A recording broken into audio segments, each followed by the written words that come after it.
started.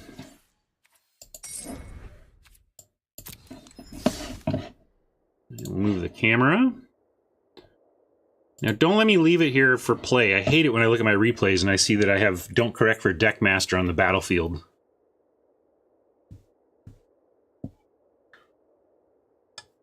What do we like here? We got a Gates Ablaze to start with and try to work around that. There is Chillbringer as an arguable alternative, but hard to pass a pick one Gates Ablaze when there's not a bomb rare. We do have a couple of absorbs. We're getting close to being able to grind gems on both of these accounts. Both are free to play and are paid. Let's update the format stuff here. Actually, it's not Omniscience Draft, so we're going to delete that. And go 0-0. Yeah, I drafted probably 4 or 5 Omniscience drafts over the weekend. I think I went like 5-win, 7-win, 3-win, 7-win, or something like that. I got a couple of 7s in, I think, or maybe a 6.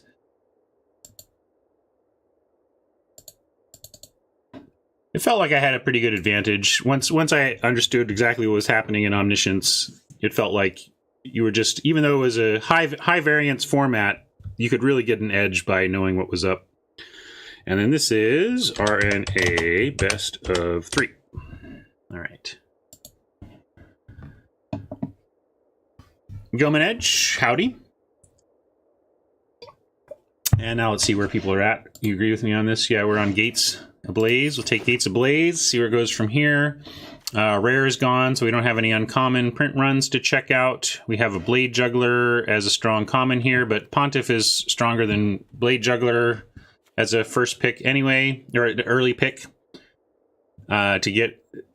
Well, it's not. That's wrong. I said that, but this is colorless. So if it, like as a true early pick, you may want to be monocolored. But anyway, my point is I love the Pontiff is really what I'm trying to get at. And I think it's just between those two, right? Juggler would allow a more Rakdos direction with the Gates Ablaze, but I'm going to take the Pontiff. If we can end up Orzhov, that's great, and Pontiff is super strong. Here we have 2 of 3 uncommon, so we can check our print run. Any of you unfamiliar with the print run?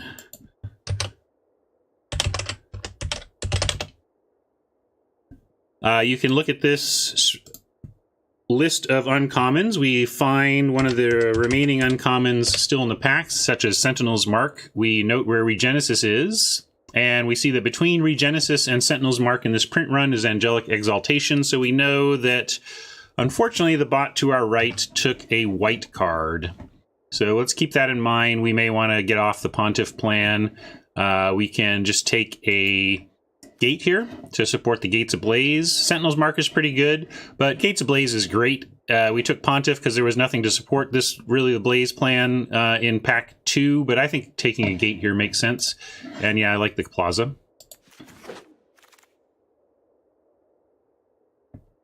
There's another Plaza versus Drillbit, Beastmaster. A lot of pretty weak packs so far, but let's see what's going on in the uncommon area.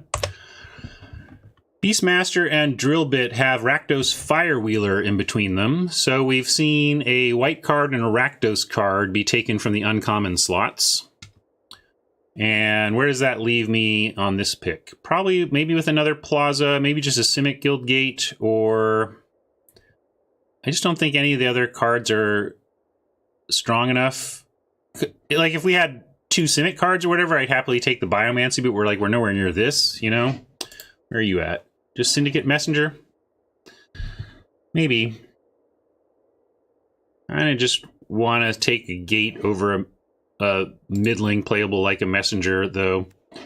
I'm going to take another Plaza. They are... Yeah, I'm going to do it. Let's focus, see if we can gate it up. And, wow, these packs have been bad. Like, I'm waiting for, like, the card we're really happy to see, but hasn't been showing up, so I'm just going to take another gate.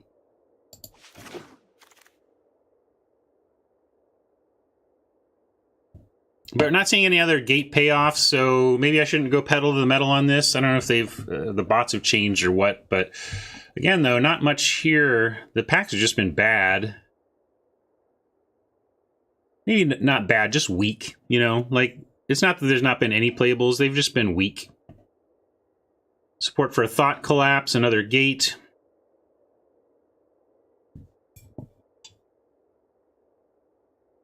Fiddles did a 2 RNA, 2 GRN, huh?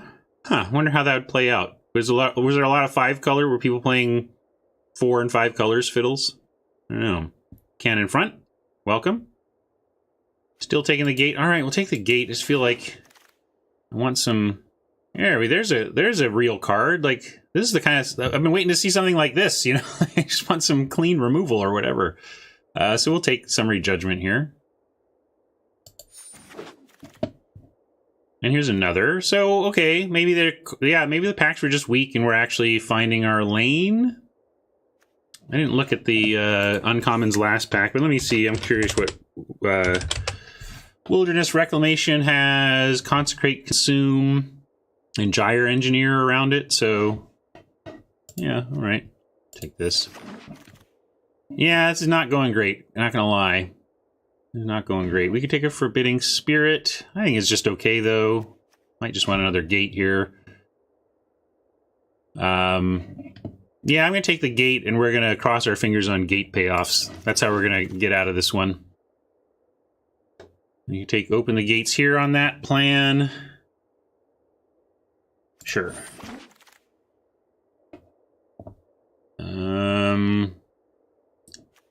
Guess we'll take a... Clear the Mind over kind of some aggro red that we don't really want. This is fine.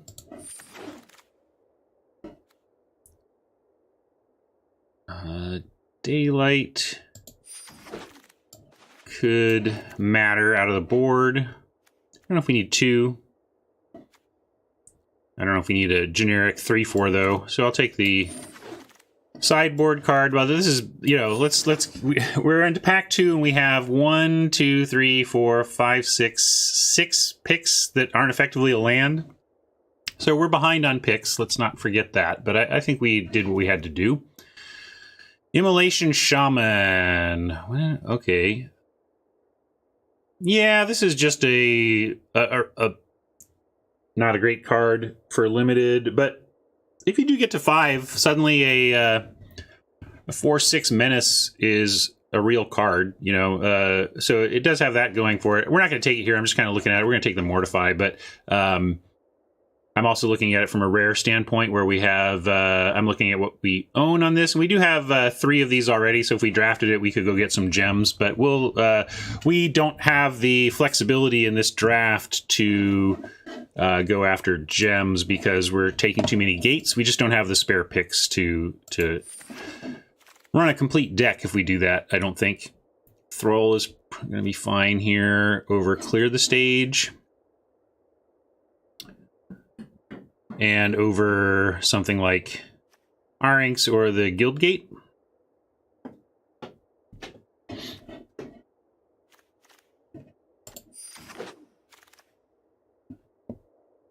Binding looks good here over Insight and Code and Land.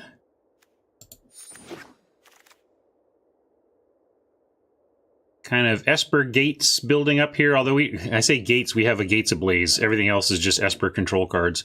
Well, not everything, but you know what I mean. Chillbringer or Insight here, I think over the Capture. There is some support for the Guild Pack Sphinx, but we're going to hope to get like a Colossus or something. We want to finish with Gatebreaker Ram or Colossus or something. Not that we're guaranteed to get them, but I don't want to take a 7 here.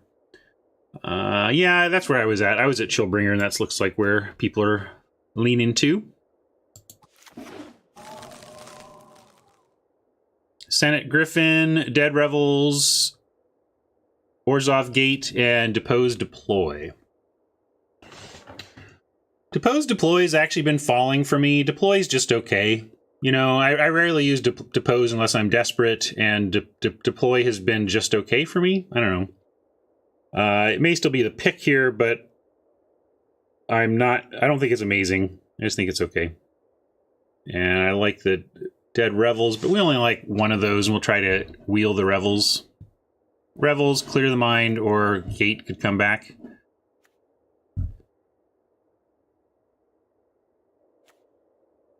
Yeah, Depose works well with Summary. But, you know, it tends not to be how you end up using the card, but not that you can't. I agree, sure. I'm going to take a Gate here over any of this stuff. This is on, you know, Esper Gates are of interest to me. Slimebind or Essence Capture. That's an interesting pick. This double blue is maybe too oppressive for us in the context of this deck, so I'm going to take the Slimebind. Or it's more oppressive. I would take and run the capture, but given the choice, I'm going to take the one that's a little easier to cast, is what I'm saying. Late Chili. And another Gate over the Pegasus. Still only have the one payoff, and it doesn't even really go with our deck all that much. Hey, Oni. Welcome. Was talking about you before you got here, saying I still owe you some content. Had a very busy weekend that included nothing related to going optimal, though. Hey, thank you for that sub. Appreciate that a lot. He's on a streak, folks. Yeah, I drafted Omniscience about 5 times this weekend. Did pretty good. Alright, to take this Gate. Now I'm going to take a Thought Collapse over like a Locket because I want to have actual things to cast. Could take a Courier and maybe we pick up a High Alert. I don't know if we actually run a High Alert if we got it, though. There's nothing else much that's using it. Yeah, this isn't a High Alert deck, so still might be the pick, but this is definitely not a High Alert deck. We could also take a Steeple Creeper being more in the 5-color range with a Gruul Guild Gate and 2 Gateway Plazas to support making this go in the air, but probably just the Courier. Let's look at Curve.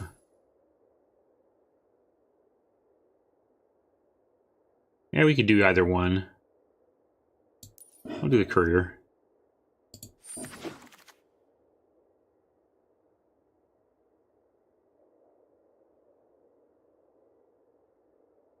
Huh. That's weird, Oni, but thanks anyway.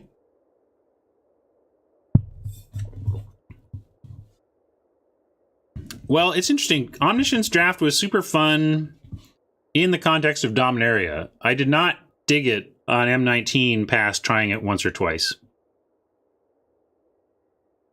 But I think the presence of... I think Omniscience Dominaria would be better if Final Parting just didn't exist.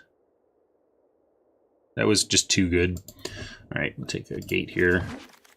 Clear the Mind. This deck's badish. Badish.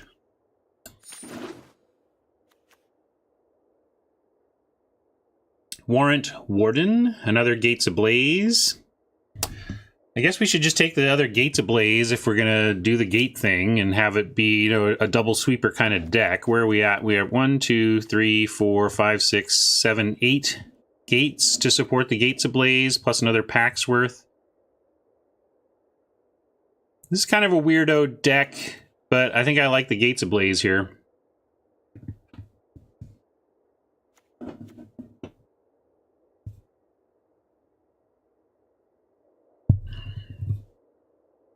Wujo doesn't want to do the gates. So you think you just go Warden and give up on the Gates Ablaze plan entirely? Or one of these two? Yeah, that's the thing, Oni. Like, I thought it was pretty fun, even though... I was comparing it to Vintage earlier, and I think Vintage has the same thing, where it's like, Vintage, some percentage of the games end on turn 1 or 2 because somebody gets the nut draw. and then you move on. But the ones that push past turn 1 or 2 get super interesting. So that's kind of how I felt about it. Yeah, this is certainly where we decide between the gate deck and just Esper control.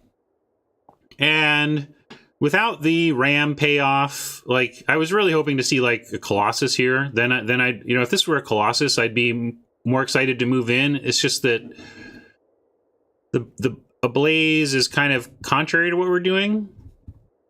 Yeah, you know, we're gonna if we move away from gates, you know, we're getting Rams and Colossi for the rest of the pack. But well, I mean, they're following the signs. Well, the bots first, their signs are not always grokkable at this point, but yeah, this is interesting debate and watching the voting go back and forth between the rare and the gate. All right, I'll go with with Wujo, and we'll take the rare here.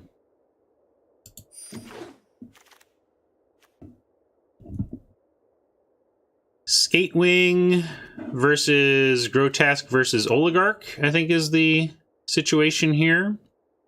And we probably just need some extra straight-up removal. We have Mortify, we have Law Mage's Binding, we have double Summary Judgment, we have Slime Bind, so we do have some significant removal. We don't need to take the Demise, but it's better for us than the Oligarch. We're not really an aggro, you know, not that Oligarch is only good in aggro, but I think we're just more in the Grotesque Demise area of town here. Looks like Chad agrees. Vindictive Vampire or another Chillbringer. Let's look at curve now. We only have 3 5s, so we could absolutely fit another 5, but we also don't have a 4 at all. So this fits into the curve as well. We're not really, like, Vindictive Vampire is at its best in aggro Rakdos. It's looking to trade stuff off, maybe make some tokens, so it's fine and we would play it, but Chillbringer is probably just better for our deck here than Vampire. Looks like Chad agrees.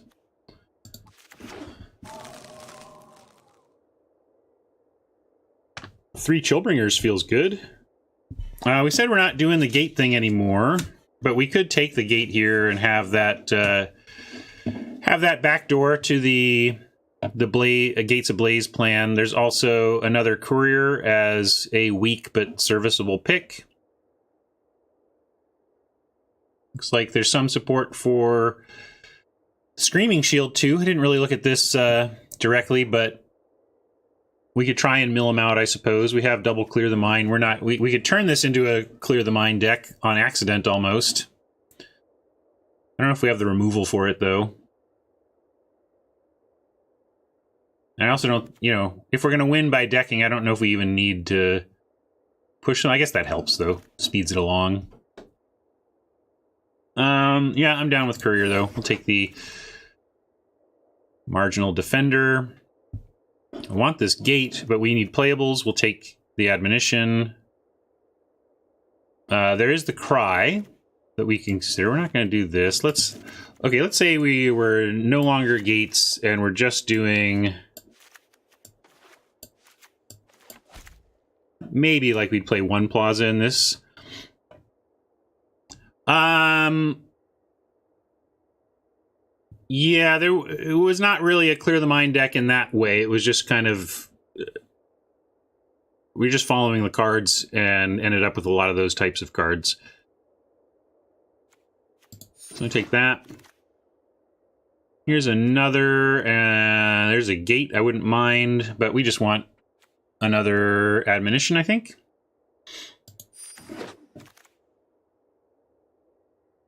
Another late Slime Bind. Now we're getting the removal to really kind of make this this plan work. We could take Twilight Panther to help on the ground.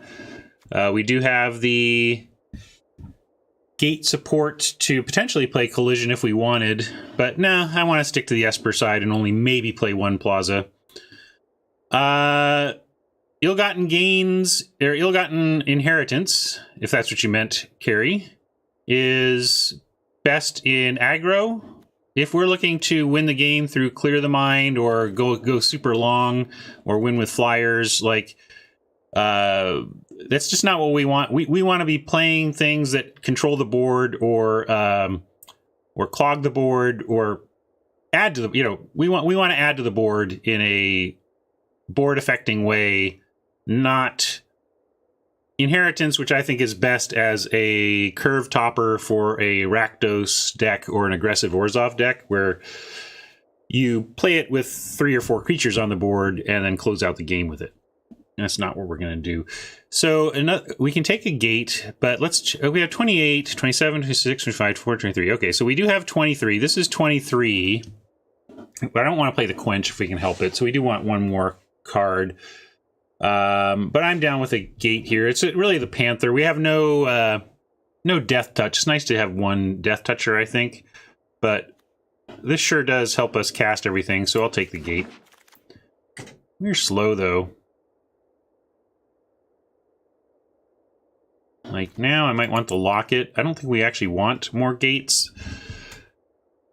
Slows us down too much. Embrace is a non-bow with too much of what we're going on with like Slime Bind and Law Mage's Binding, so we can't really take this even though it's technically removal. So yeah, we'll take the Locket over more gate support. Here's a Dead Revels. I think it's a good pickup here over the Doggy. Doggy's good. They serve a similar purpose, which is to take your good creatures and power them through some removal. But this does double, so we'll take the Revels. Imp, not a bad pickup here either. Don't think we're playing the Giant, but we'll... Hey, Robert.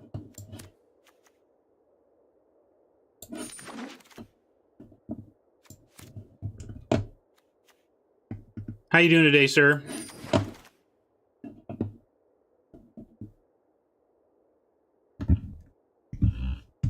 That picture of you with Emmy and her lucid data moment just brought a tear to my eye, my friend. That girl. Okay.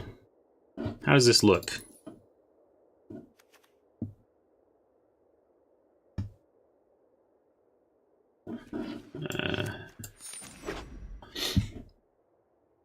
Got 3 cuts, and we're at 9 creatures. I checked. I declined to do it this time. Our supply of rares and mythic rares on this account is wild cards is low enough that I didn't feel the need to do gem conversion here. If we play on the paid account, that's where I'm more interested in that, because the paid account tends to end up with more singles. And what are we doing here? Let's get the Quench out. As I said, I don't really want the Quench. Pitiless Pontiff is really not great in this deck, but it's still, I think, worth playing.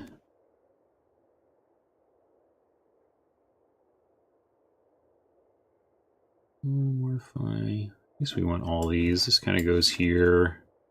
This is more here.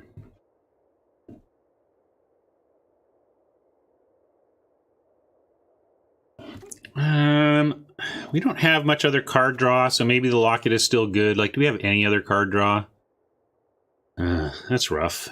We have cantripy card draw, like Admonition and Clear the Mind, but we don't have straight up card draw of any kind. Ultimate asks, how am I finding best of 3 RNA compared to the last set? I think this set has a more diverse draft experience, but I still, if you said, Ryan, you get to play a good deck from any guild in either of these 2 formats today, what do you want to do? I would snap take Dimir every time. So I still love the way that Dimir plays in GRN, so I really like that, but it's a much shallower format and a much quicker to staleness format because of the fewer number of decks that are viable or that are good. But in terms of how the decks that are good played out, I really enjoyed the gameplay of GRN a lot. Can we cut the clear the mines? Yeah, that's true. Bring them when we think the game is actually going to come to that. We're not trying to win through it. Like a true clear the mine deck is just trying to not even run creatures and just win in really weird ways. But these are just filler for this deck. That's a great point. So I think that's correct. We'll just try and use removal and stalling until we get through with our 3/3 flyers. Not really a ton to push through here. You know, we really need our 4 3/3 flyers to get the job done, and the 1 4/4 flyer.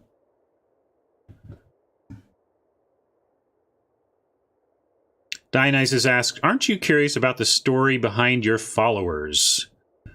I mean, I'm not sure what you mean by that, Dionysus. Am I curious about individuals who are following? Sure. I mean, there's a lot of you, thankfully, but if you want to share something with yourself about me that you think I might find interesting, I will read it. So what do you think? You like this? And let's go. What's the? This is a chili deck. Getting chili.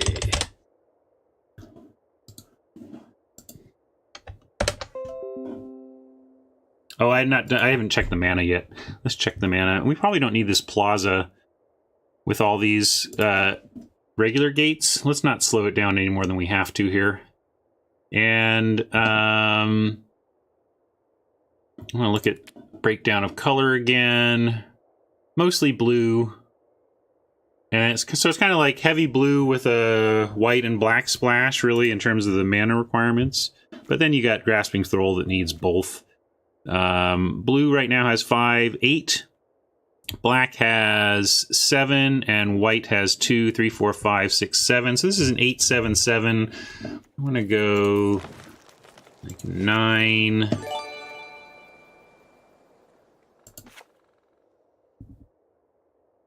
Nine, 7, 6.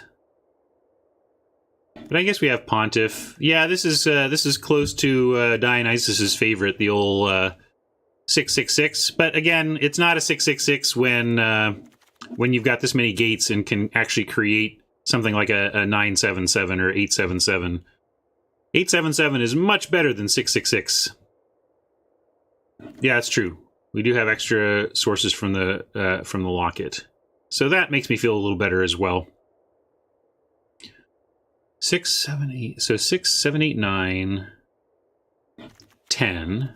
White has 1, 2, 3, 4, 5, 6, 7, 8. And 4, 5, 6. So this becomes a 10, 8, 6.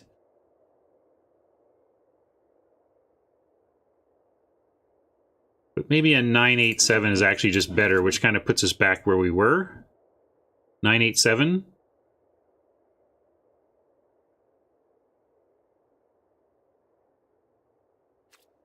Yeah, we're a little bit all over on the mana, but I think we'll be okay here.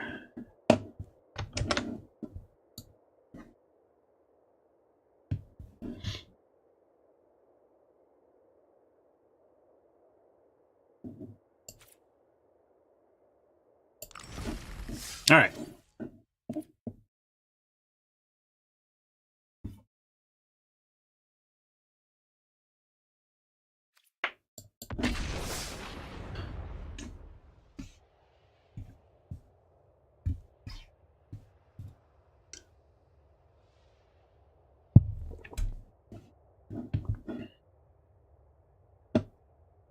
Thank you, GameCam. Appreciate it.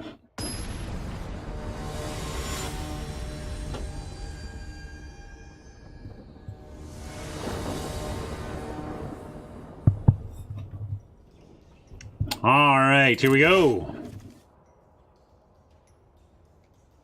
This is a bit prone to flood, but with premium removal and a fine 5 and all of our mana, I'm going to keep it.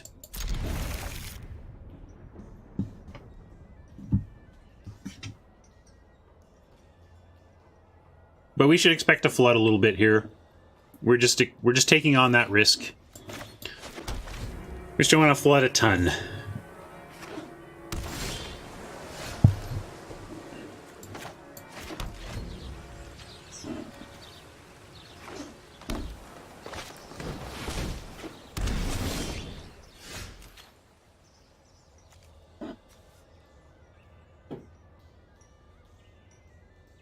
I'm going to let the familiar live for a turn while we deploy the Pontiff. I don't think they'll attack into the Pontiff, and I don't think there's too much that the familiar can do to wreck us on turn 3. But as you get into the later turns, then the Biomancer's familiar becomes a real problem. So we don't need to worry about it yet. Yeah, we're dodging the... dodging that problem for sure. And we drew another gate, so we'll go ahead and mortify the familiar now. We could also mortify the Pteramander, but they're very far off from adapting it without the help of the familiar.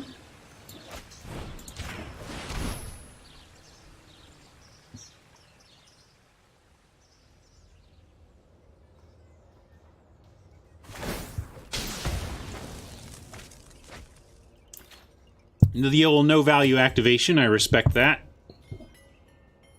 And not offering a trade with the Savant here, of course.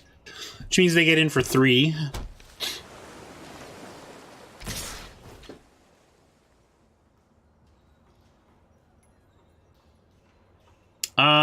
Probably 4 or 5 is really only where the familiar starts to get concerning. I would have to look at the adapt creatures to really figure that out, but for the purposes of this game, I was pretty confident that we were fine to leave it alone for turn 3 at the very least.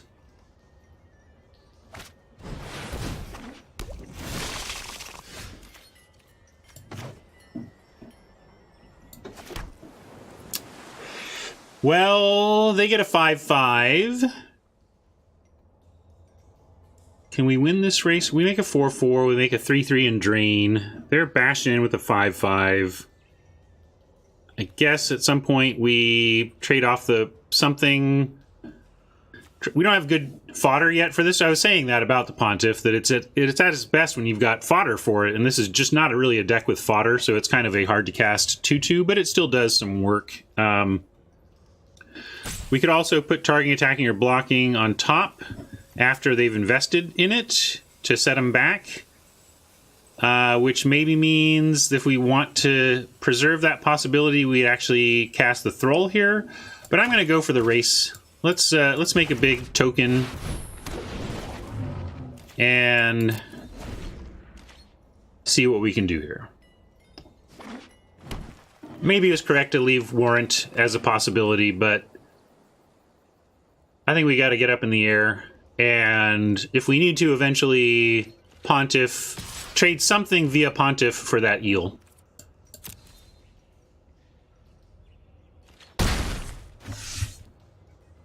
Maybe if we draw like Dead Revels, then we can...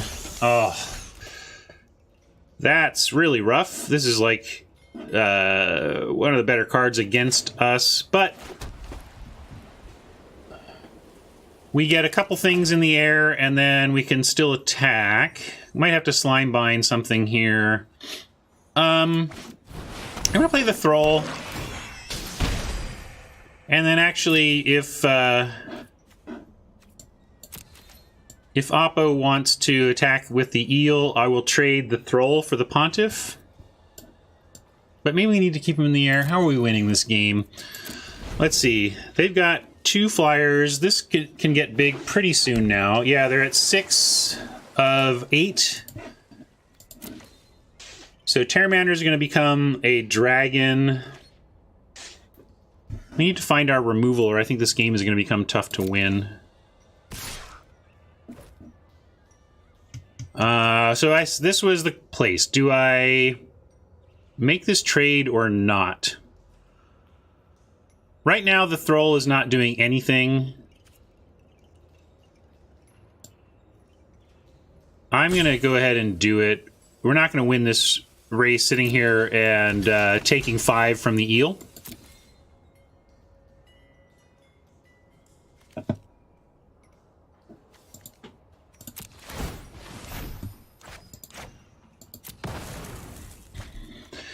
If their last card is Bounce or whatever, we're very sad, but we got to take our chances. I think If they had bounce, this Sphinx would already be dead, so I guess that wasn't a real worry.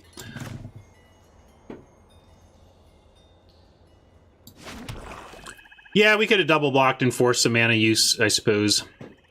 But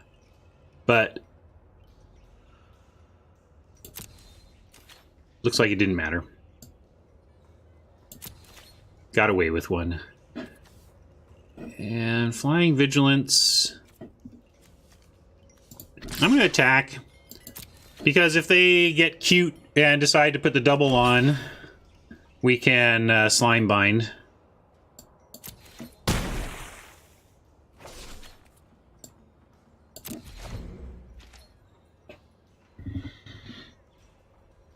Probably gonna have to put the Slime Bind... Well, we just need a second piece of removal. Like, Slime Bind is gonna go on Mammoth Spider... Really needs to go on Terramander.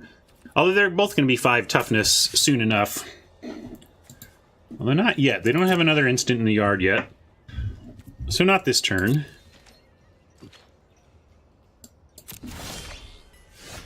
Okay.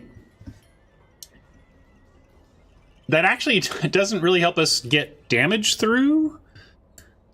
But at least the Terramander is not going to be a big threat to us.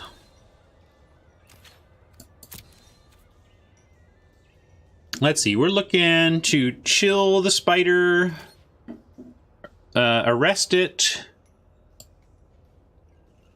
demise it, or bind it. We have 1, 2... Oh, we could judge it, too, if we also find a way to tap it. So, anyway, we have some ways to get rid of that spider. We're just not seeing any of them yet.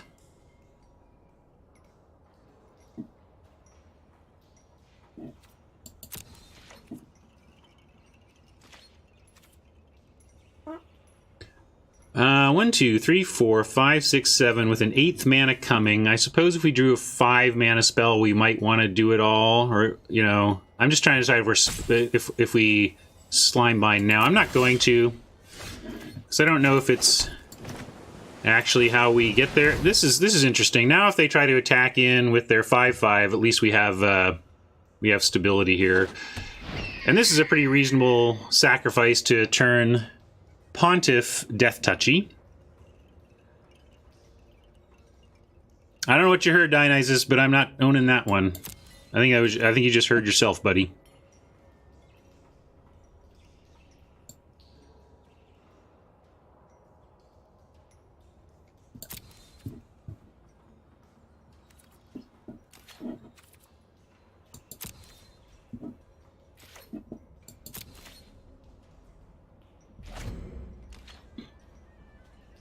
What will break us through here? And this is, you know, we have I think we have a decent deck, but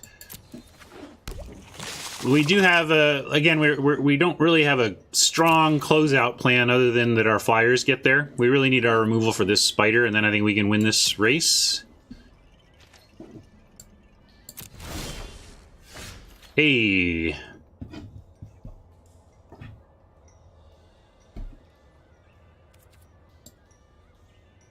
That's removal if something taps.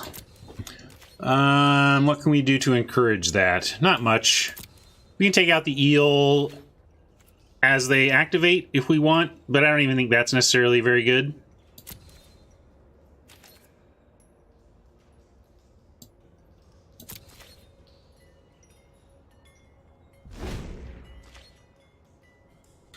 Drawing Chillbringer would be great. That's the plan.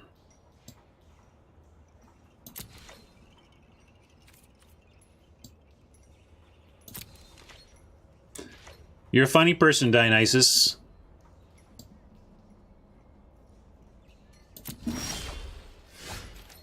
Just what the doc ordered.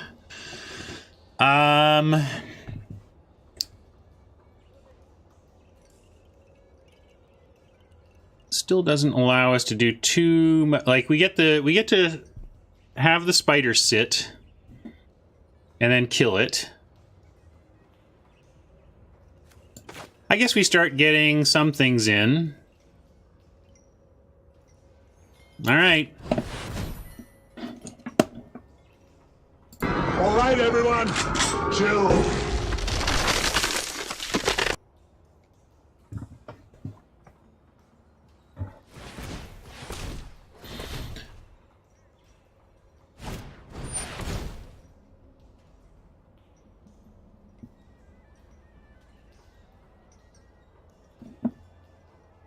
Okay. It's tough to see that binding go down.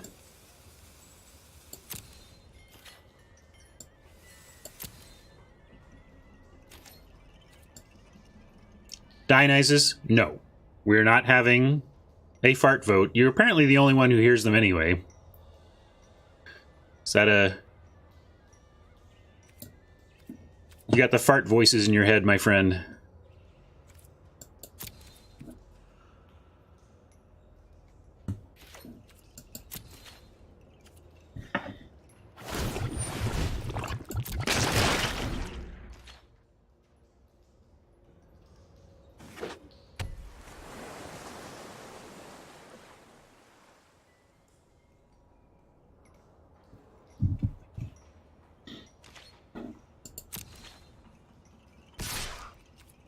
Now, there's some kind of clip button you can use. We're going to go ahead and trade off the courier for the eel. Maybe that'll make the Pteramander attack and we can judge it.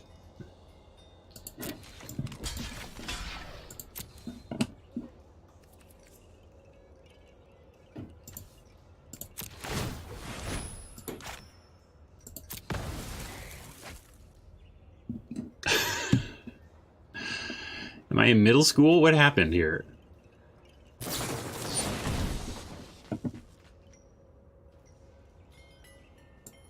Sure.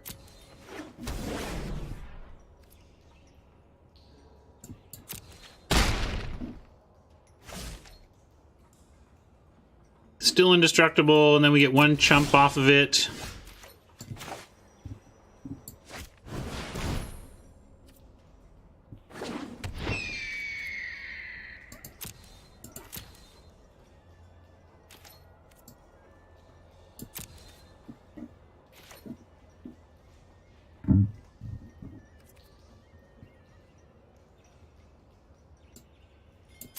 Yeah, Courier for Slimebind was fine. Although, really we traded Courier and Pontiff for Slimebind, because Pontiff is no longer useful.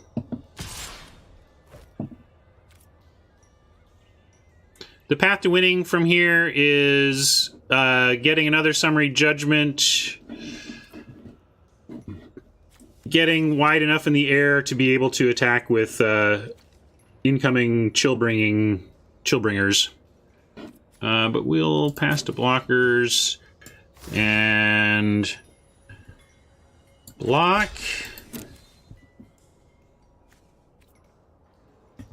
And I'm actually going to use a Slime Bind on the eel.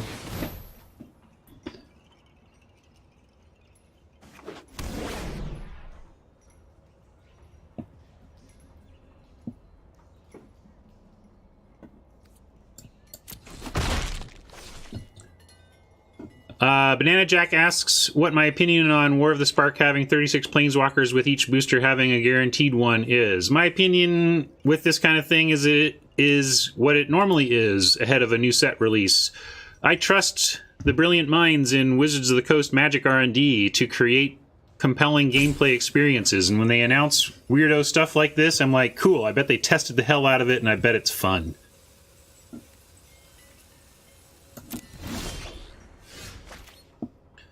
There we go. That's not bad. Grotesque gets Pteramander or Spider and lets us start attacking. So let's attack. Let's do this. I'm gonna go. All right. No, we'll do it like this. Here, we'll do this, like this.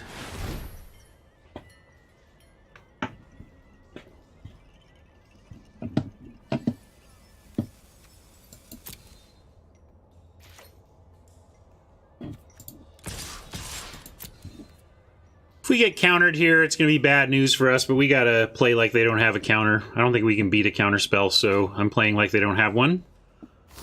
And we just want to goad them into doing something here. Well, they're not. That's all right. Everything we are doing is instant speed. So I'll be patient.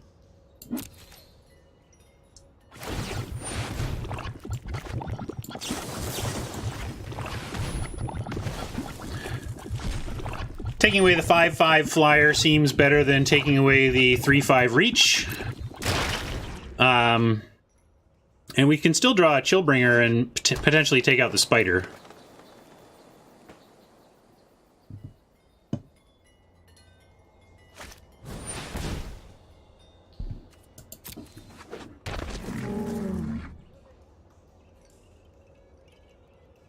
Yeah, Banana Jack, that's the thing. We don't know how it will affect limited gameplay. I have a little bit of an idea. I never playtested War of the Spark, but I did do the rare polls and stuff, so I kind of know what's going on a little bit with the set. And when I did the rare poll, my eyebrows raised and I was a little off-put, but then I recovered my feet and we're like, no, the R&D is going to take risks, and I'm looking forward to it. I think it sounds like a cool combination of flavor and mechanics in terms of the flavor of what's going on in Ravnica story-wise to create this Planeswalker-heavy situation, and I trust R&D to have created a compelling Planeswalker-heavy limited format. But we'll find out. They've also screwed up in the past, so maybe this is a complete miss, you know? We'll see. Let's see. 1, 2, 3, 4, 5, 6, 7, 8. 8 mana. If we spend 4 of it, we can't recast. I'm just trying to figure out if we maybe I just don't activate the courier's ability and we just attack with both. Be sure to get through at least 1 damage. Then we Revels for 2 and have 6 left over for Chillbringer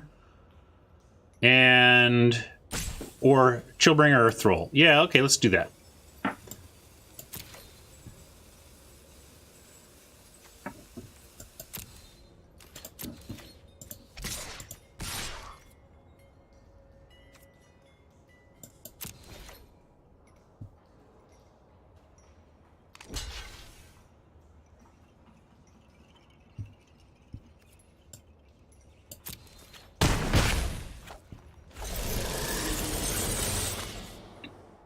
Thank you for explaining, Robert.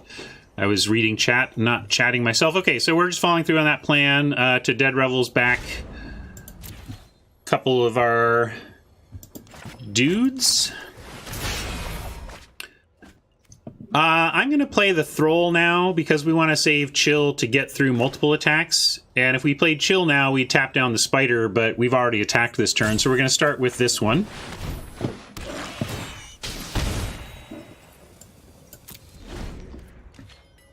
See ya, Fiddles. Thanks for hanging while you could.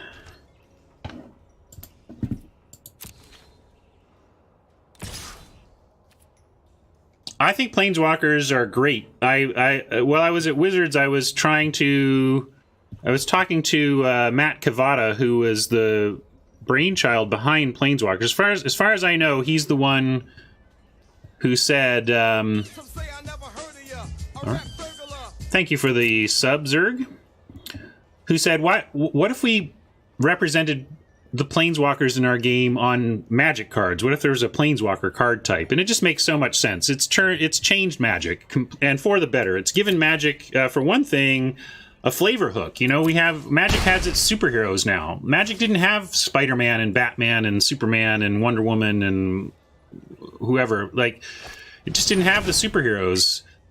It had, or it referred to them, but you couldn't play with them. And so I think it was just super important for Magic to get its playable superheroes.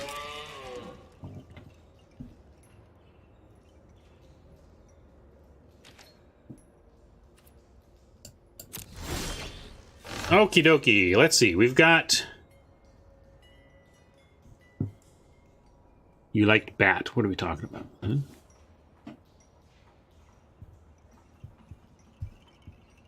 Okay, with 8 mana, if we spend 3 on the Locket, we would end up with 6 mana. And 6 mana allows for Chillbringer plus maybe a Pontiff activation for whatever that's worth, but it's not worth much. Whereas if we skip the Locket for now, we get Chillbringer plus Judgment or Slimebind, which seems better, so we're going to do that.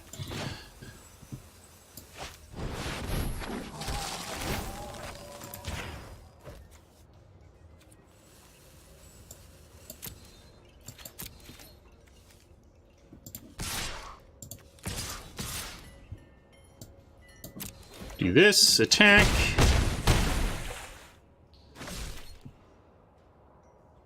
And let's see. Spider stays down.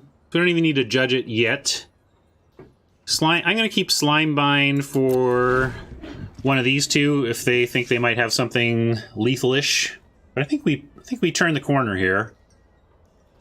I'd like to see an exploding Planeswalker.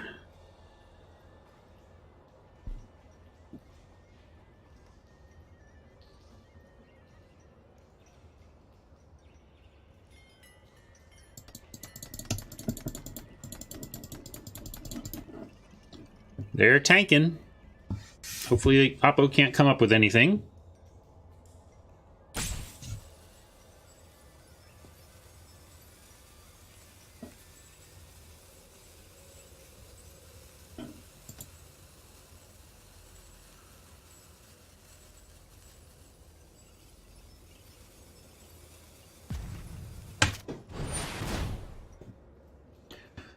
Well, if they try to do something big here, we can Slimebind or Judgment.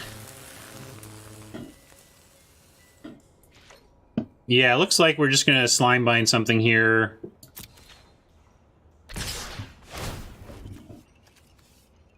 Does this even matter? Let's do the math. I think they're just... This is just the desperation shove, so we just need to make sure we survive. And I think we do that best... Huh, you're going to go for making that a 3/5.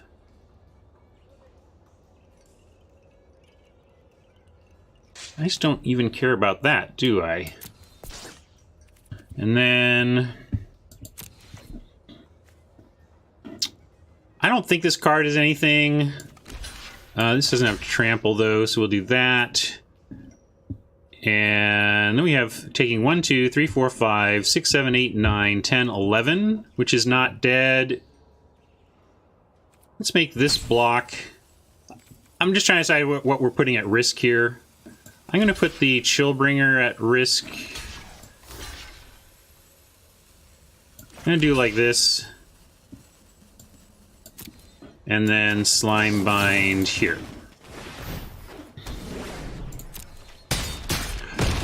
Being overly cautious there. The whole thing read as desperation shove, you know, but if I presume there that we're just absolutely going to win and don't really think it through, that's when they pull out the thing they had that flips the game, and then I feel stupid. So I like to just take it slow there and make sure we got the win. All right. Now what? Anything... Watchful Giants offer 6 toughness, which isn't bad in the face of those green beasties that we see on the ground over there. This is exactly the type of thing where I would love to have one of those Death Touch kitties, but we don't, so that's that.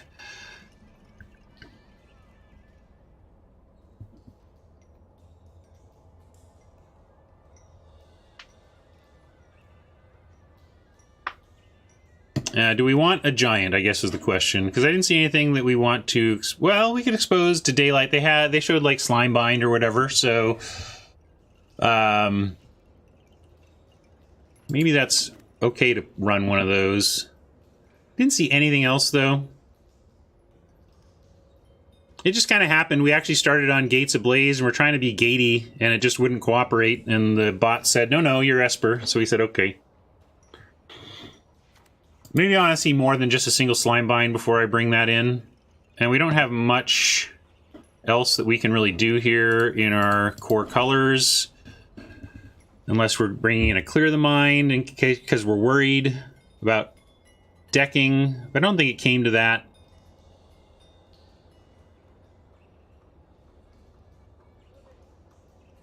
I'm just gonna run this back. I don't think we have much to change here. Hey, Rob.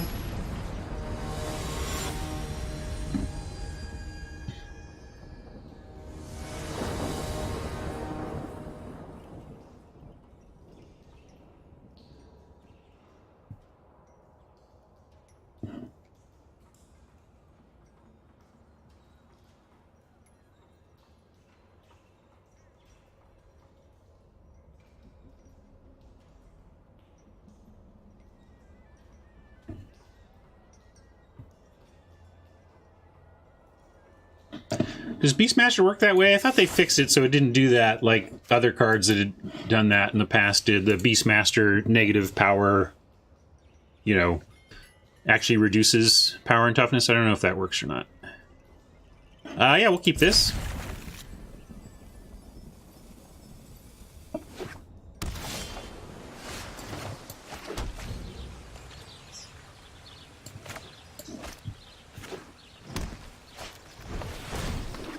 Oh, it's that guy again. Well, we don't have the handy removal for the familiar this time, so if the familiar goes unimpeded and they play some creatures to take advantage of it, we could be in trouble.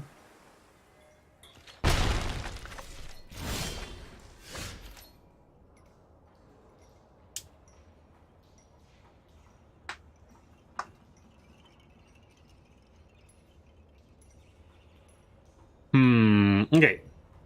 If we play an untapped land, we're not casting anything, so we'll definitely play the gate.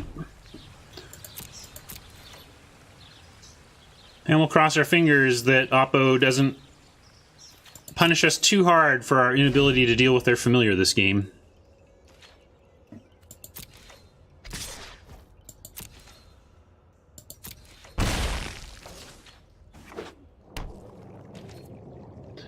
Well, now I'm going to play a Swamp, and heck, you know, if we can deploy and block the familiar, I'll take it. I don't have high hopes here, but maybe they will.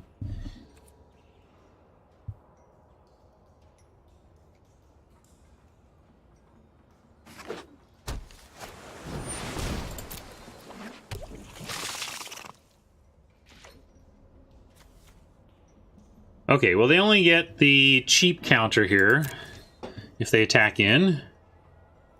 Nope, they're smart enough not to. And rather than depose, deploy, though, I'm just going to slime bind. No, I'm going to give them congratulations, Oppo, you figured it out. But I'm not going to not cast this.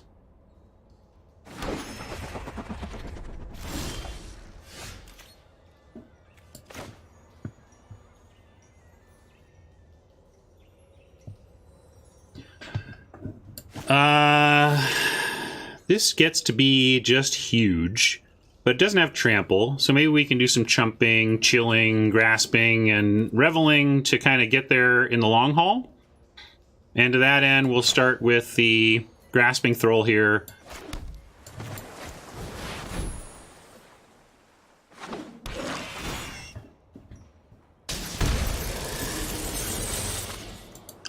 And I'm going to send in one flyer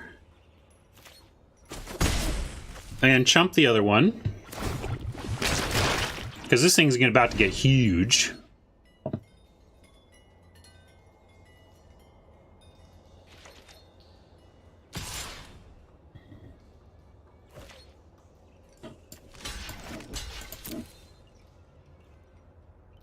By chumping, we let them not adapt here and they get to do something else with their turn, but that's my plan right now. Maybe they'll tap out and we'll draw a summary judgment and we can just get rid of the eel, or... No. Alright, they're going for it anyway.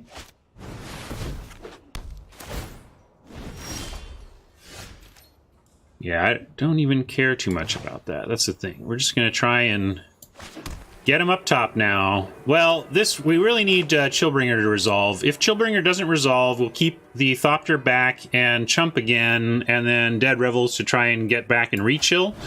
But we really want to, really hoping to chill here. Nope. No such luck.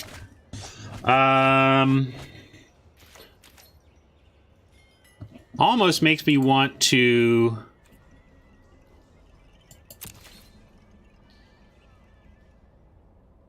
chump with the Thrall to get that back with the Revels.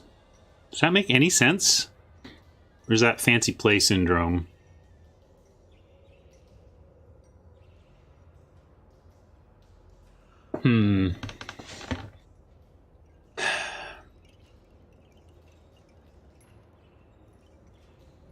Maybe it's fancy play syndrome right now. I'm going to send in the 3/3 and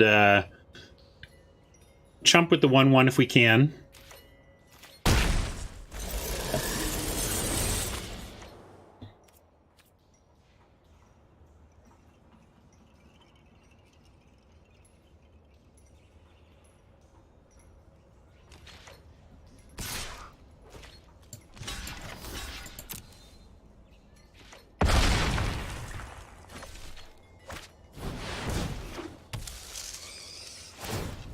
That's the real problem card for us. Now we're probably in a chump and slime bind and regrow. This one's slipping away from us for sure. Yeah, it did not help to lose our solid clean removal for this eel.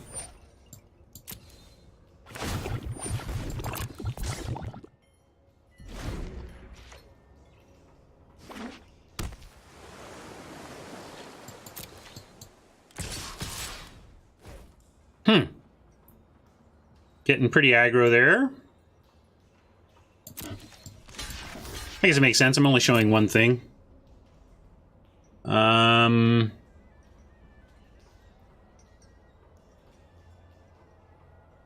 gonna slime bind the spider.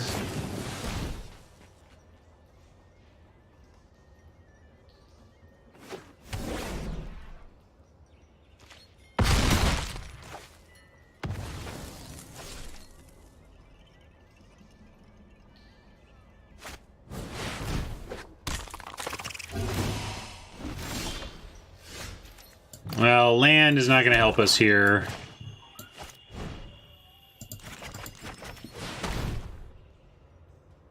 Are we just dead now? Actually, we're just dead now. This becomes a 9/9, and then they readapt to get to 20. I'll let them do it, though. Maybe they'll fear my untapped mana or something.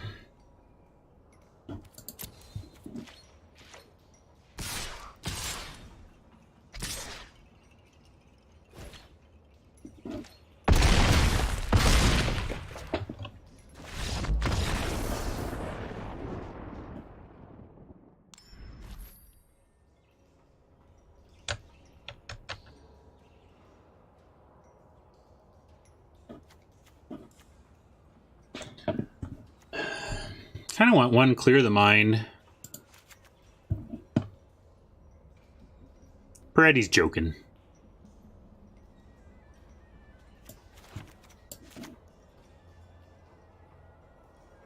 I'm gonna try to clear the mind instead of lock it.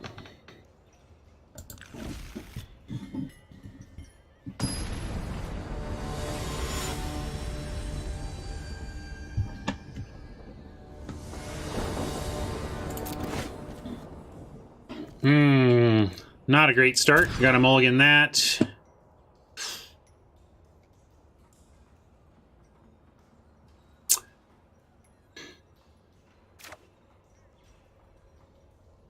That's funny. Those slime binds swapped places, like that mattered.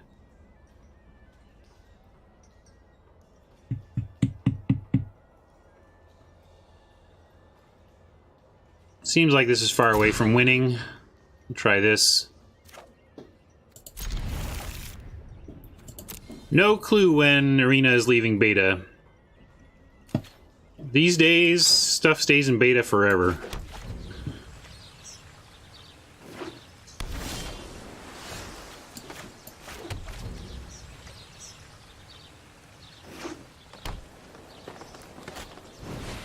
Sure, every game. Every game, why not?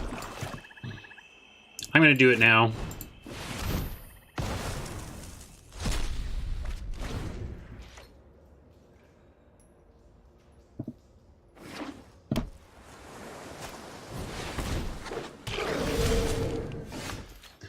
Staying in beta is just a way for developers to not have to own all their shit, frankly.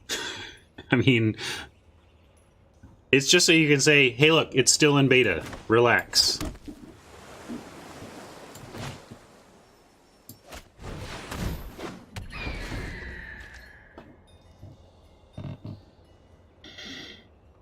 Well, at least Courier can block an adapted Aeromunculus.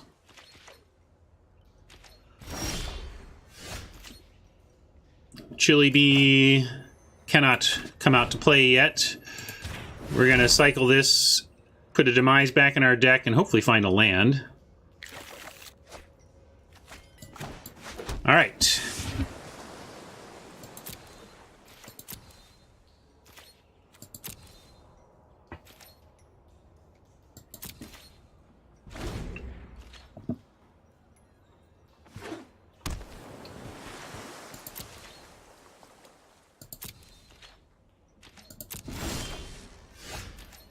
Well, we're kind of making our way back-ish from Mole to 5 here. Long way to go. Expecting this to be countered.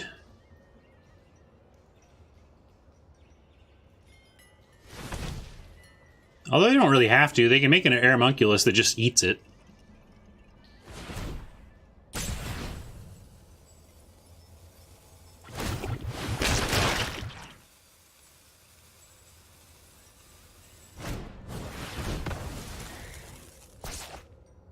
Alright, that's definitely worse. But that's just going to take a Slime Bind now and get back to blockability. Trouble is we just have a real tough time getting through a creature like that. I guess we start here, though.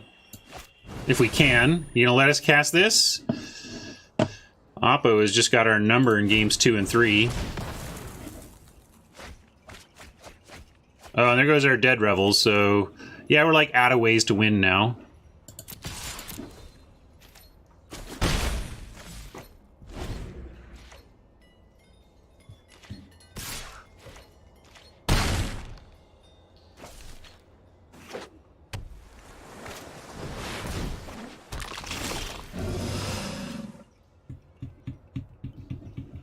Alright, well, bind this...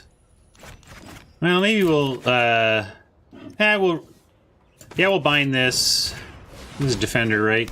And they're 5, 6, 7, so they're not adapted. We'll spend Admonition on this to reset it after they adapt it eventually here.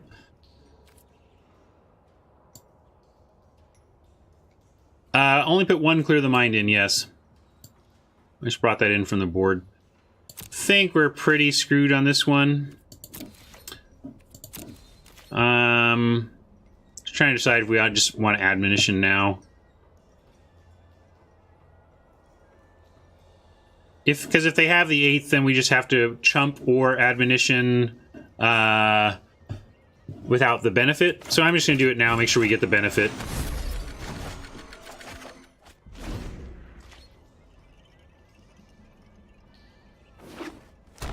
Not feeling good about this, though.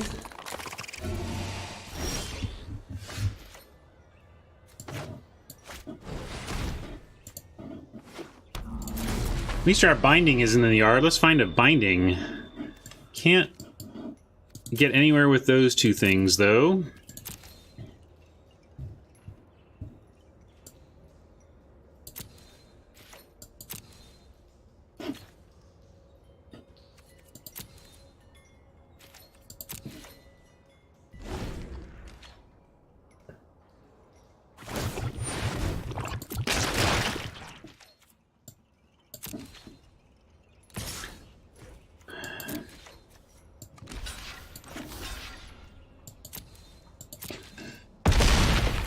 Need help right now, please.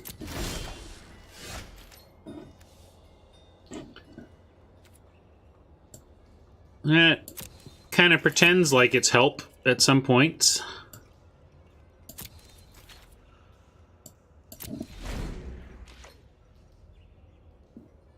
No, Swordsman, I don't think it would have made sense. You have to play your cards when you have them. I mean, we did not have a 5th land. We had 2 5-drops in our hand and nothing else to do, and a card that said, play this and draw a card. You play that 100% of the time. You got to find your 5th land in that spot.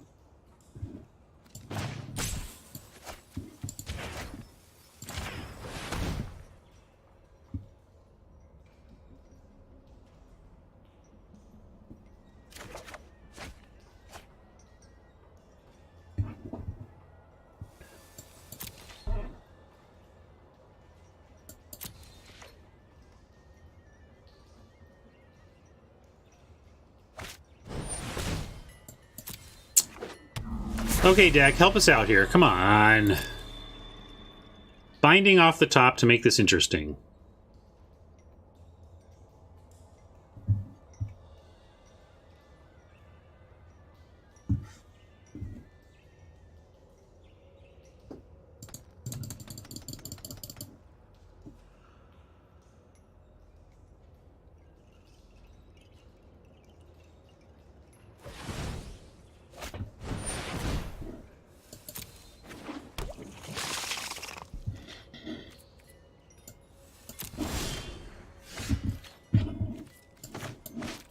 No.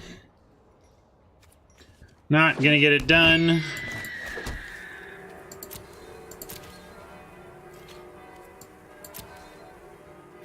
We'll judge the eel when it goes to adapt, but gotta chump the gator.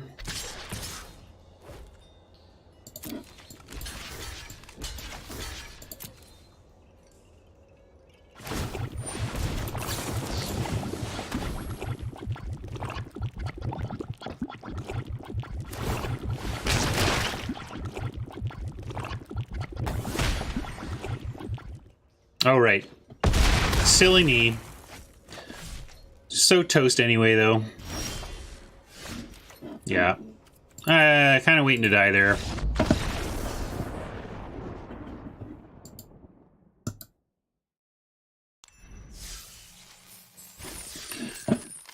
That stunk. Usually I like the best of 3 because when I lose the first game, I can come back and win the next 2, not the other way around.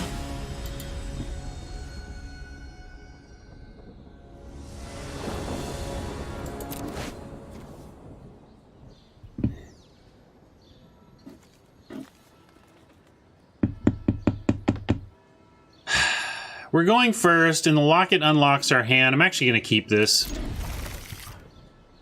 We just need any land, and the locket gets us where we want to be. Even to a turn 5 Warden, potentially.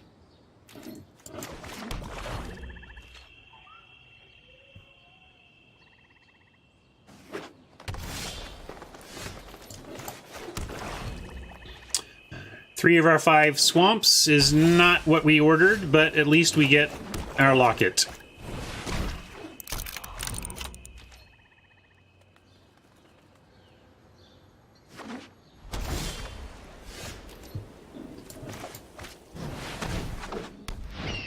Yeah, Oppo on 5 with the bottom, and we're not doing anything to make him pay for this, but we don't really have a deck that makes people pay for slow starts.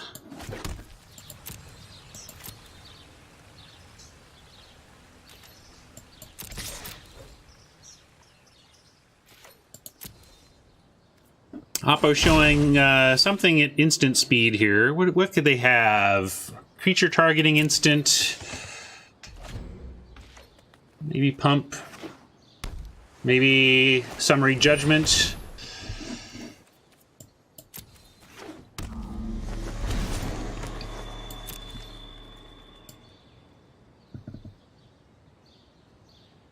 But it's not 6/6's problems. Because we're not 6/6/6. That's why we're happy. We actually have good mana.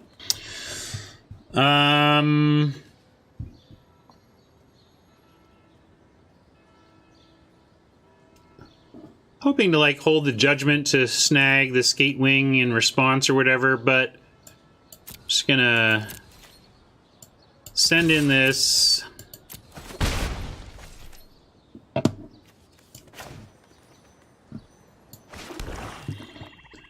And we'll go ahead and make a 4-4 while the getting's good.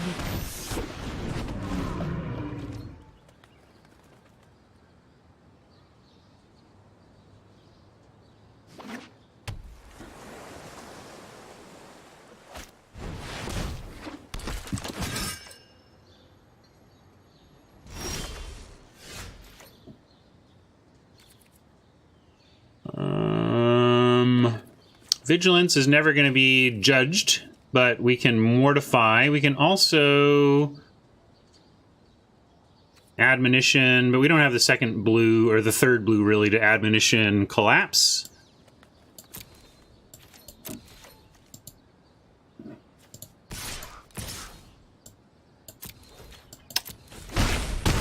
Now, this deck actually isn't very good with High Alert. It's got like 2 things that work with High Alert. We wouldn't have taken it if High Alert came late.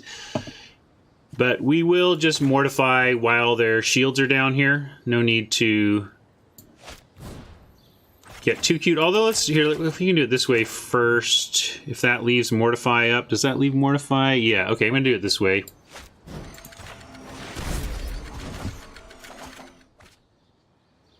So we could play a courier instead if we wanted to add to our offense. But I'll mortify while shields are down.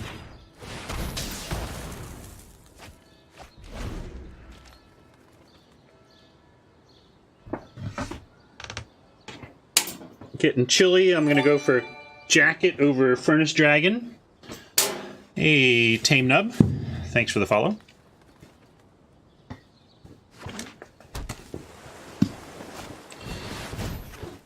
Satan is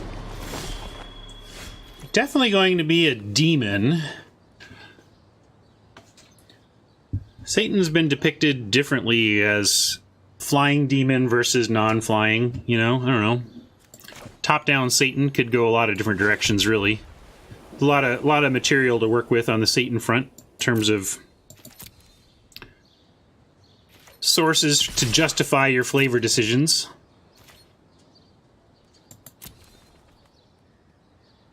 Yeah, maybe I was hasty with the Mortify. Could have saved it for later. I just saw that as one of my most feared creatures. I think it's probably one of the better creatures of the Azorius deck, so I just took it out because I could. But there's definitely an argument for saying, we're winning that race, why worry about... Why spend premium removal on a card that's not actually threatening to stop us from losing the game? So that's a good call-out. And... don't really care about the spy right now, so I'm kind of hoping they use their whole turn to make the spy a 4/5 or whatever, and then we can admonition it for... Oh. Is this their end step? Yeah, this is my end step. I'm going to say go ahead. You do with that what you want.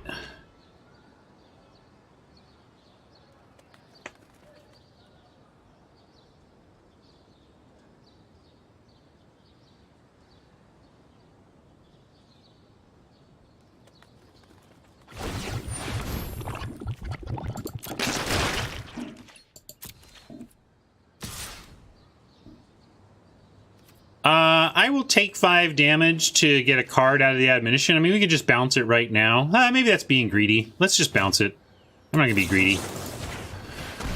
We miss the card, but they lose their whole turn, and we can thought collapse it on the way back down if we actually think it matters.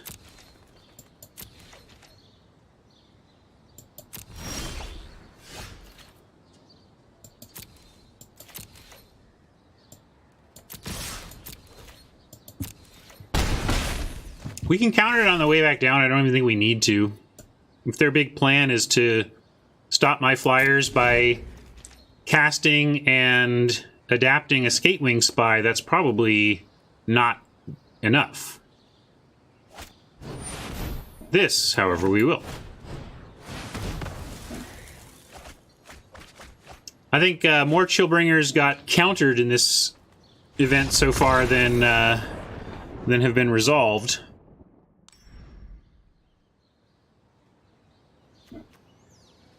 Okay. I could see this getting into a longer game. This one didn't. Probably Exposed to Daylight is good against Azorius in the dark between Slimebind and Law Mage's Binding, but we didn't see anything. It was a short game. Really, it's a question of bringing in Expose or Clear the Mind every time we're boarding. And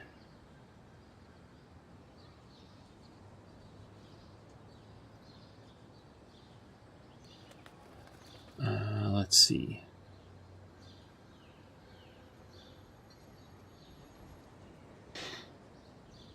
Yeah, I don't know. I don't know if we need to bring in Clear the Mind here. We just don't know enough yet about what's going on. I'm just going to run it back. Oh, I should have. Just suboptimal. If I didn't check the graveyard, maybe it would have showed us the binding or whatever, but...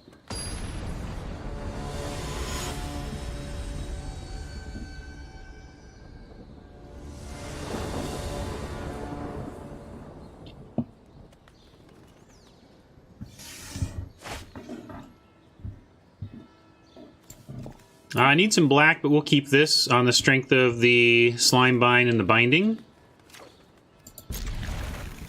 But 3 of our cards are currently uncastable, but it's turn 1 in a Magic game. Lots of stuff is uncastable.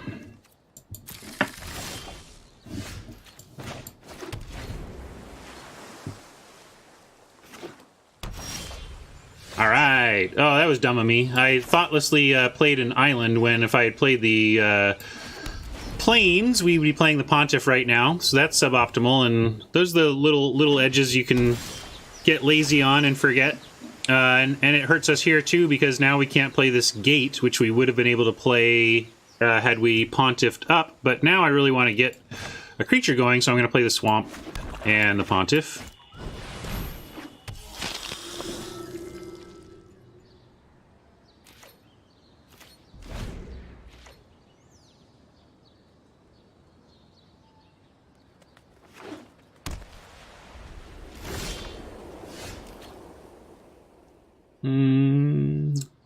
Well, we have Thought Collapse. Well, I can't cast Thought Collapse. We have Slimebind, though. I'm just thinking we have Admonition. Just trying to figure out what risks there are associated with attacking with the Pontiff, but I think we're good with the stuff we have in hand to protect it.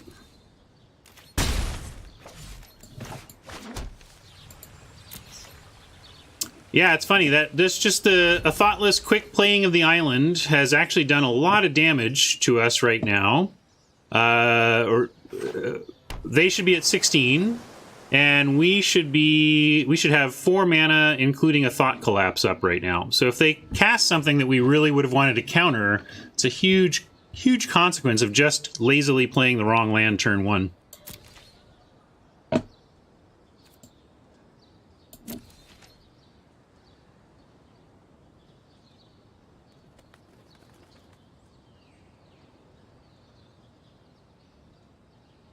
These the consequences of little errors like that and how they cascade through the rest of the game was really made clear to me. And here we go. Like, look, I would love to be countering this, and we can't.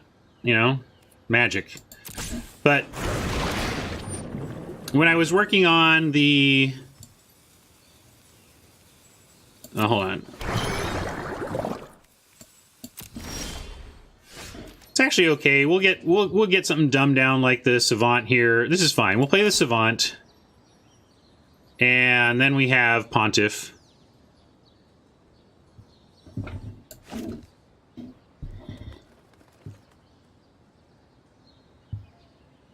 Yeah, that's, I think, my plan.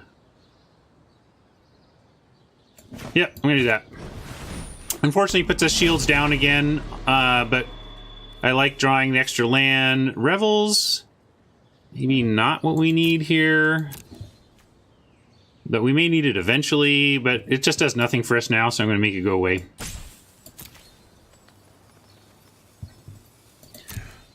Sorry, anyway, so I was working on decks for the debut of Arena. It was at HasCon.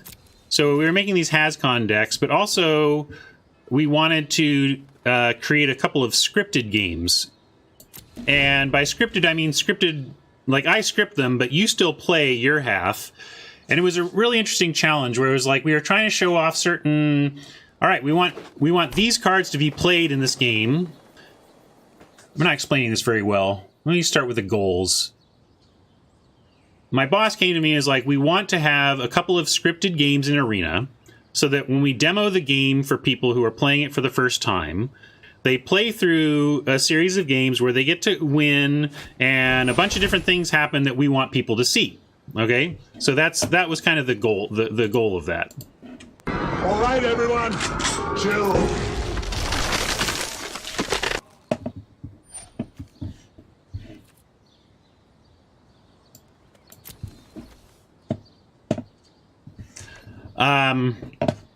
And then, so it was really difficult because I would set up these decks so that if you played right, everything happened exactly the way you want.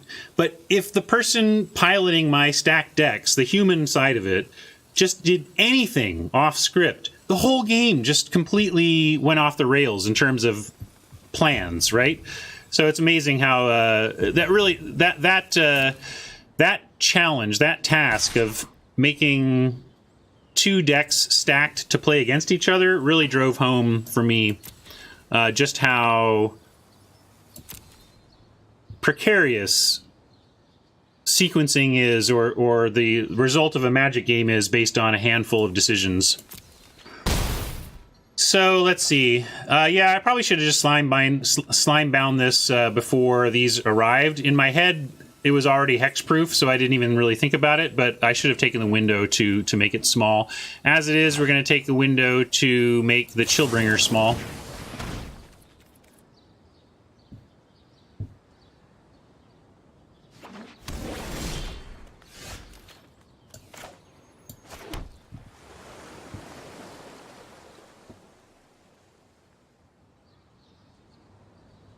Can we do anything? We can't do anything if we want to keep Thought Collapse up. So we won't. We'll just take another 4 here. And then we'll have Pontiff back online.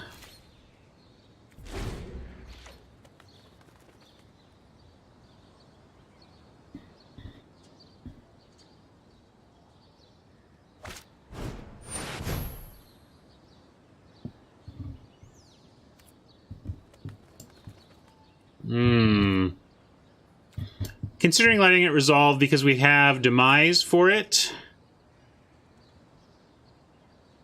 And Binding. What's the most important thing here?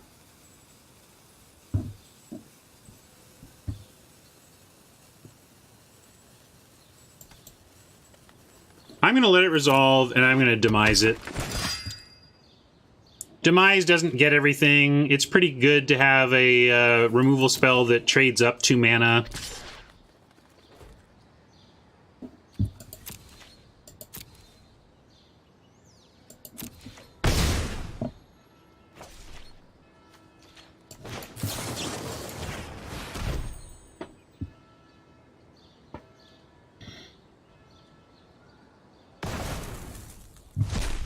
Well, there was a clear pause there. Do they have activated abilities I don't understand?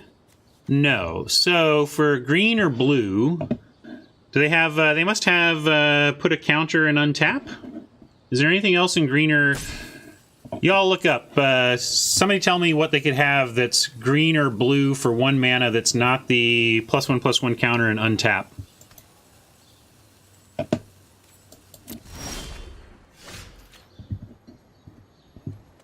Yeah, so we're playing around Stony Strength, and yeah, the question is there something besides Stony Strength? And I'm not aware of anything, so we'll see. There's no Convoke in the set, right?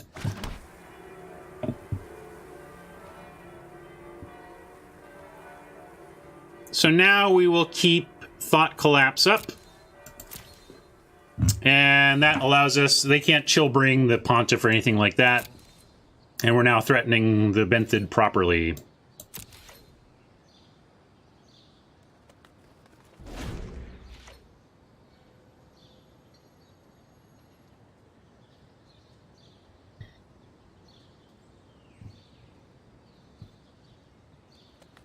Yeah, you don't hear people talking about the information leak on Arena too much anymore. I feel like I'm the only one talking about it. Like, we basically have Oppo dead to rights on Stony Silence right now, and that just wouldn't be the case in paper, and it's a major factor in this digital experience.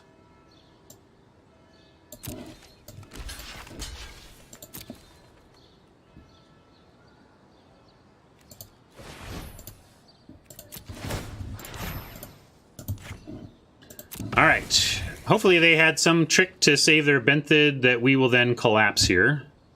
Or they can just lose their Benthid. I'm cool with that too. Alright. Hopefully they don't have anything else. No!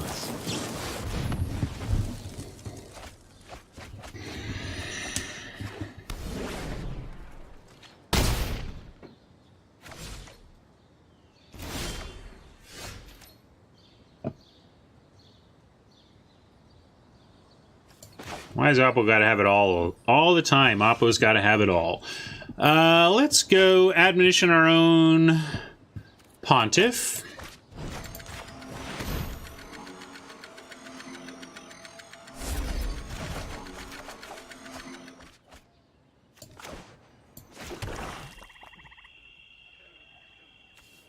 And we're not going to block this turn, so I'll just play the Imp.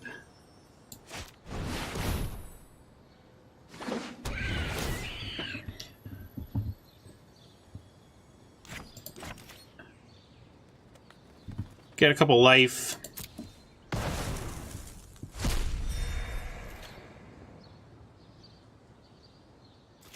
Next turn, we won't be able to have Pontiff, Thrall, and activate Pontiff, but if they play something bindable, we can go Pontiff, activate Pontiff, and bind.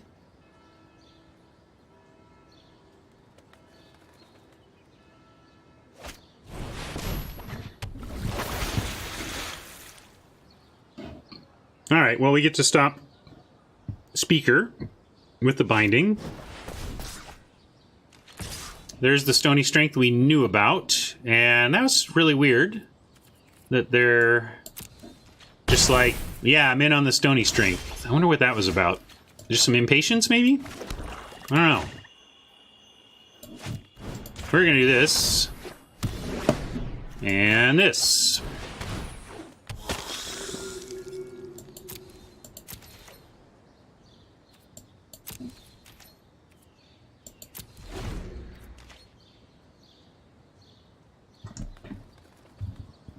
Yeah, I think they just maybe messed up their sequencing. They had the right idea in the wrong order. I don't know. That must have been what they were thinking. I'm not the only one suboptimaling out here today. I mean, let's face it, it's Magic. Magic is hard. Everyone's out there suboptimaling when it comes to Magic decisions, but that's what we're all here for. Trying to be a little better tomorrow than we were yesterday.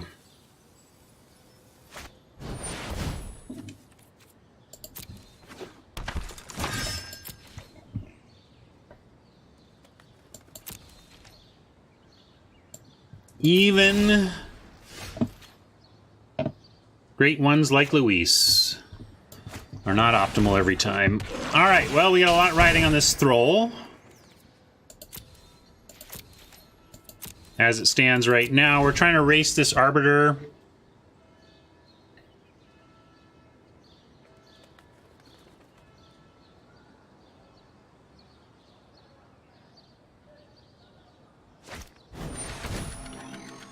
That obviously makes it a lot tougher.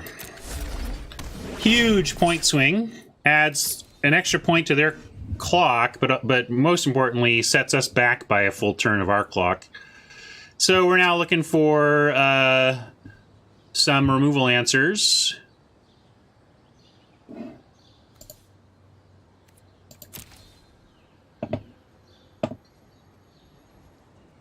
Mortify would be lovely. Ooh. Not often you see that card be good. But a fine play if you see probably good sideboarding by Oppo. I doubt Oppo had started the portal, but when you see 2 Slime Bind and Law Mage's Binding, you can certainly bring in your Blink. I think we've lost this one. I'm already thinking ahead now to sideboarding and if there's anything else, any other changes to make. The mark, we still haven't seen... I guess they have a Slime Bind, so maybe we do bring in some enchantment removal.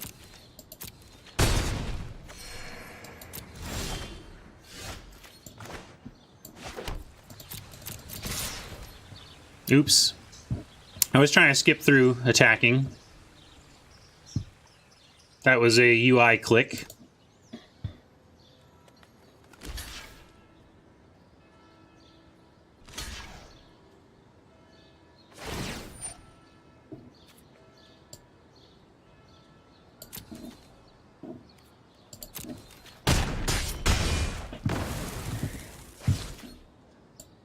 Yeah, now we're just dead. How many cards does a sideboard card need to answer to be worth it? I mean, I think it depends on the strength of the card you're trying to answer and how dead to it you are, you know? Like, I think siding in and exposed to answer 1 Ill-Gotten is... I wouldn't do that. Unless, again, like... I have totally got this game on lockdown. I can't lose to this player unless they resolve that stupid ill-gotten inheritance, in which case maybe you do, you know? It depends on how important that is to your victory. But I tend not to bring in a one-to-one solution unless I've seen at least two important pieces, you know? Or one very, very important piece and then something else I could at least cast it on if... I didn't find a good target, you know. I need to cut the locket again on that choice. Well, folks, we've gone 0-2 the last 2 RNA drafts from the free-to-play account. I really don't want to go gemless in 3 straight. I mean, that's obvious. We never want to go gemless, but it's particularly rough here on the free-to-play. And can we even keep this? I don't think we can. We have Grotesque Demise on any land, but then what are we doing here? This doesn't get anything in our hand. Yeah, we got to mulligan this. Alright. This looks a little better at least.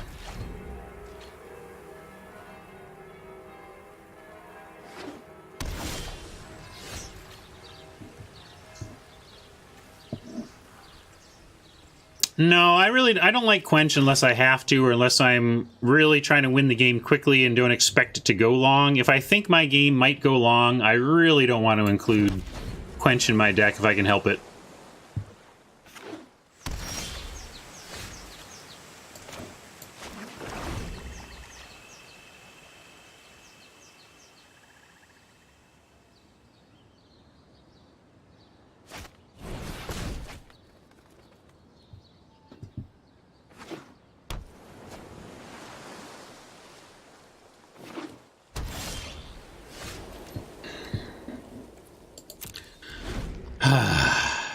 This terrible card actually accelerated our opponent.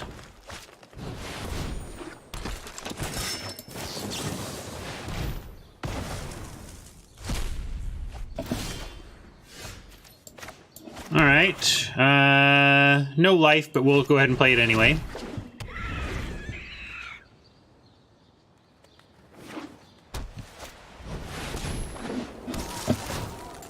All right, everyone, chill.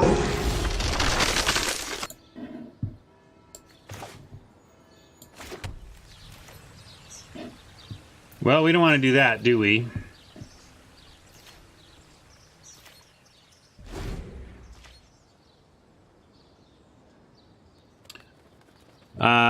Noma Spender, curious as to why you're not Sing. Clarify, please. Why I don't sing on stream more? Why I don't know what I don't understand that question.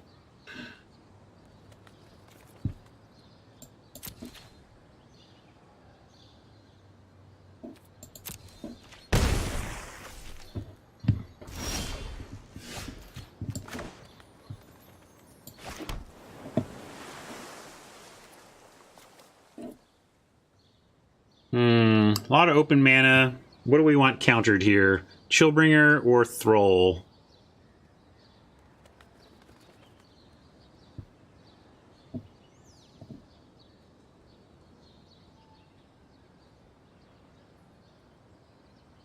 Why are you choosing not to draw first? Because I feel defensive speed is important?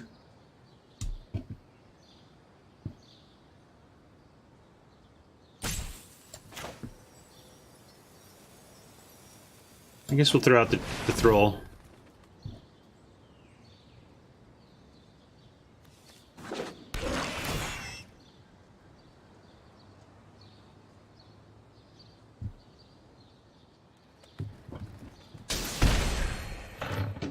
Yeah, with Stony Silence, I think you're right. Let's not attack here.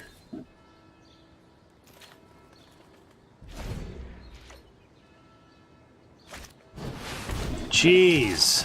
All right, everyone, chill.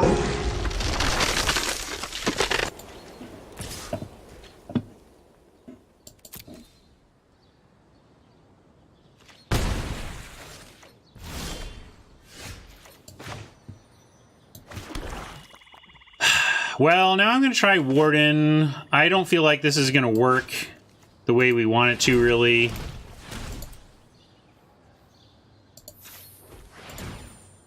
Like, I think it's a high risk of bounce.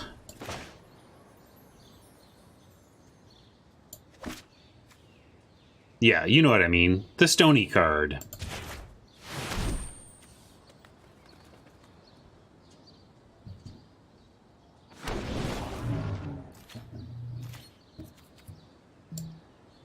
Certainly, if they attack into the 4/4, we'll probably suspect the Stony. All right. Well, there's an Exposed to Daylight that hopefully we can get him with.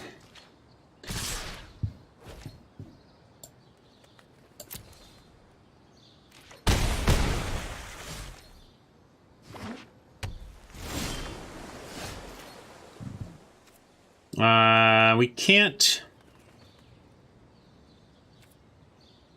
All right, now we're going to let him do the Stony Strength because we have the Law Mage's binding. So this is great. So they're going to try to Stony Strength and eat one of our creatures, but we get to bind it.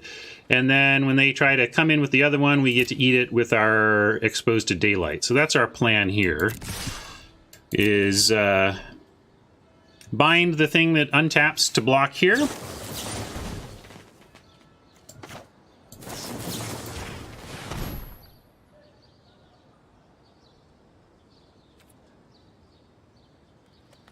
Oh, please don't counter it.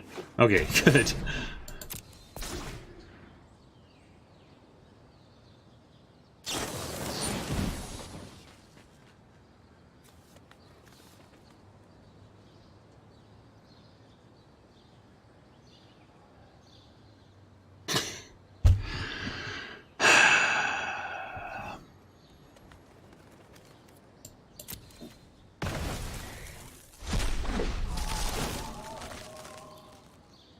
Some days, Oppo has everything all the time.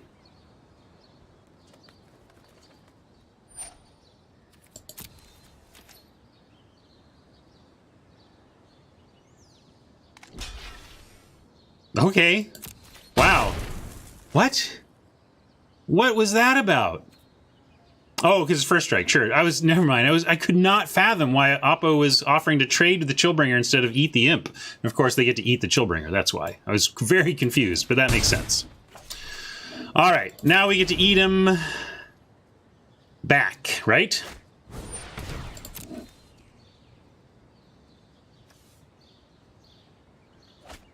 So this game has gone pretty roughly, but hopefully we can turn it around right now.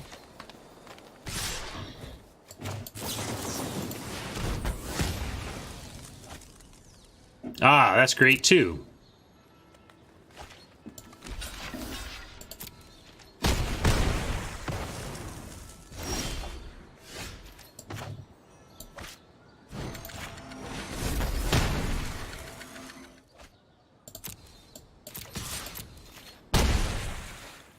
All right, no value chili. I'm going to give you it anyway.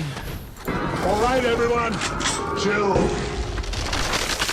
All right, nobody. Chill.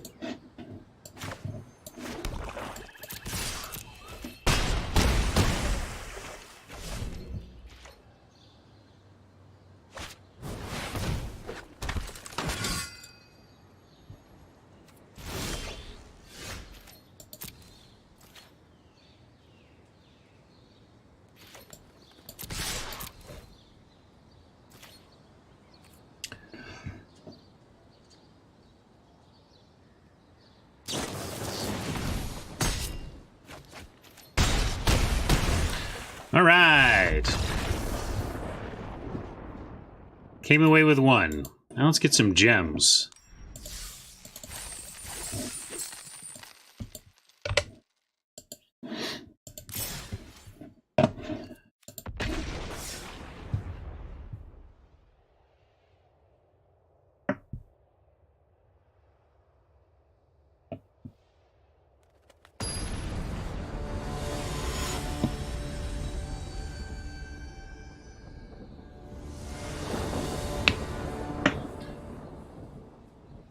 I killed the tapped thing because we were on the aggressive. Anything they played was going to stay back on defense. The judgment was never going to be used again the rest of that game, except on that thing anyway, so I just kind of did. This looks much better.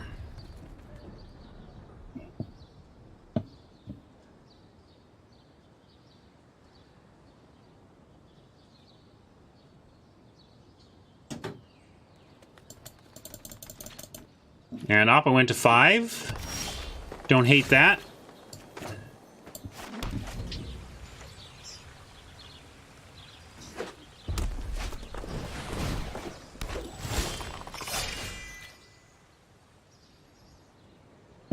Well, I was going to... Interesting. So my initial plan was Sage's Row Savant. Then Appa plays Growth Chamber Guardian. I'm like, well, maybe I should... not play the Savant and try to judge it when they go, if they go to adapt it. And then I drew Mortify though, so now we could just go Gate and let them adapt it and then Mortify it. I'm going to stick with the Savant plan. Make sure our draws are what we need. We do need that land. We don't have Chillbringer mana yet, but Chillbringer seems so good here that I'm going to leave it on top anyway, and we'll try and dig for land. Maybe that's not being a grown-up. We have another Grasping Thrall. I'm going to be a grown-up, and we'll try and find our land.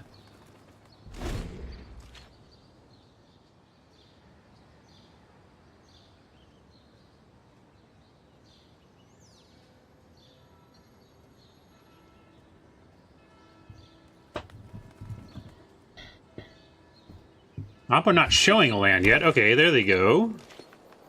We could put the Savant in front even and like make them use their whole turn on this. They might do it anyway. They've only got 3 cards. They need to have a 3-drop to not pump anyway, so we'll just take 4 here, I think, and decide how to remove it. Oh, really? Okay, great. Only 2. That means they have a 3. Not a very good 3. Now we're going to keep back. We'll play the gate and stay back on D, and we have both Summary Judgment and a trade available. Ideally, we trade for the Brush Strider and judge the Guardian as it tries to become a 4/4 here.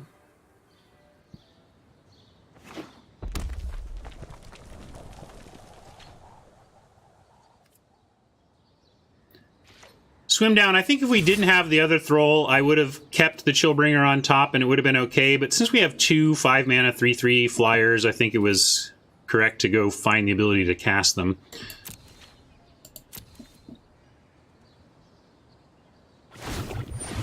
All right, we're getting them.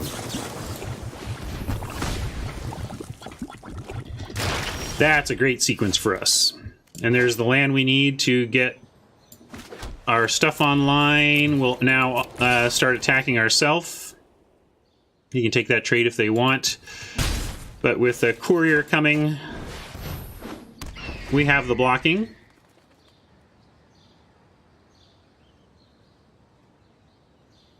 All right, back in the first round against the Biomancer.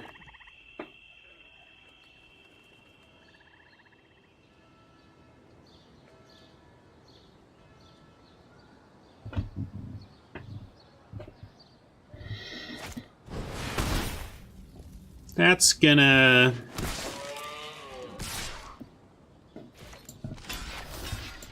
Well, we'll probably chill it and then mortify it eventually. We'll start with the chill. All right, everyone. Chill.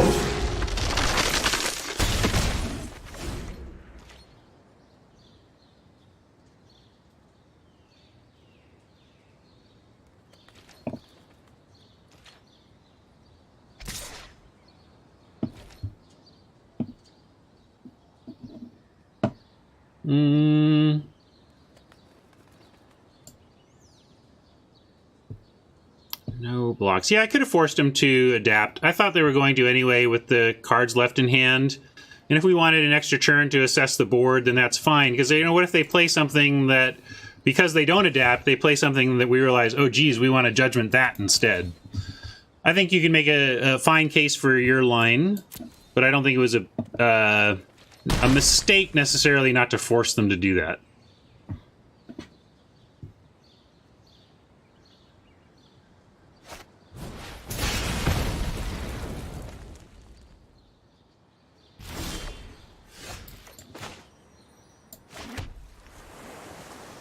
Flooding a bit, and the 5/5 is about to be real, so I'm gonna go with a Vigilant Courier and attack with both and mortify the Rendhorn here.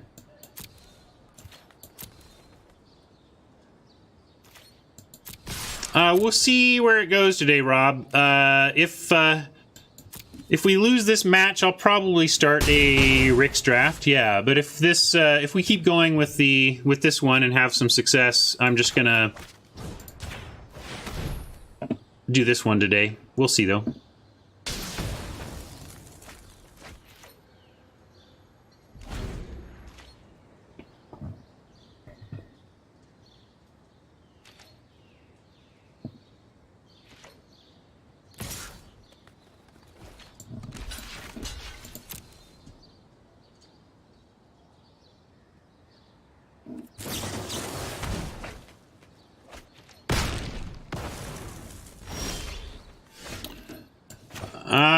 That was a little minor setback, but we're still fine. Throw it up here.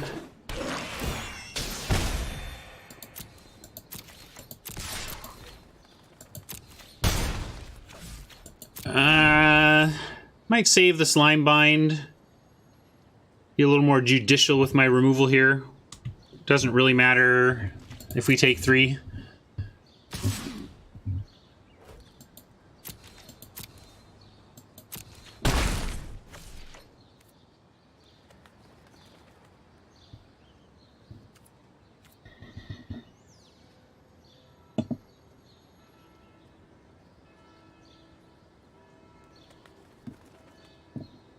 Ricks.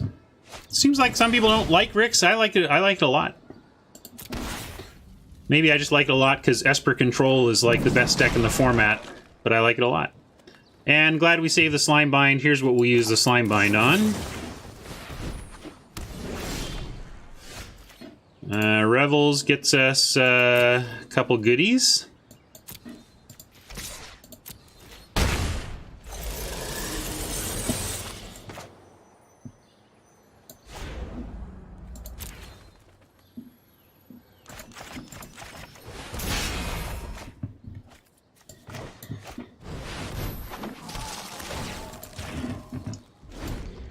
All right, everyone. Chill.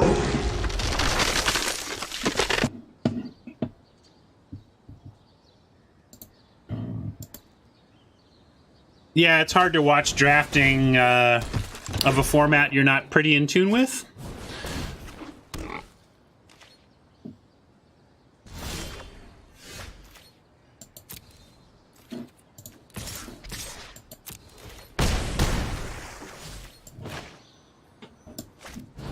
All right. Let's see. I might take a bio break while sideboarding happens, so I'm looking to see if we want to include anything. We're looking at Jund, and we have basically the naturalize effect and the clear the mind. I don't think we want to bring either, so I'll be right back.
All right, then, let's get some gems here. I need some white, but we'll keep this.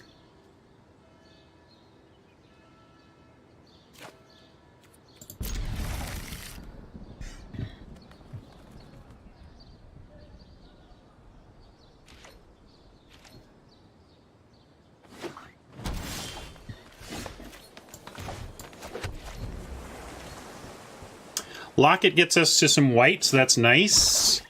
Yeah, player draw. Obviously, we have some good control elements here, and generally, if you have a lot of removal, you might be wanting to draw so that you're winning the attrition battle through card advantage. But I also think it's just so dangerous to choose to be on the draw against, an aggressive strategy like this, where we get an extra card, but we're dead before it matters,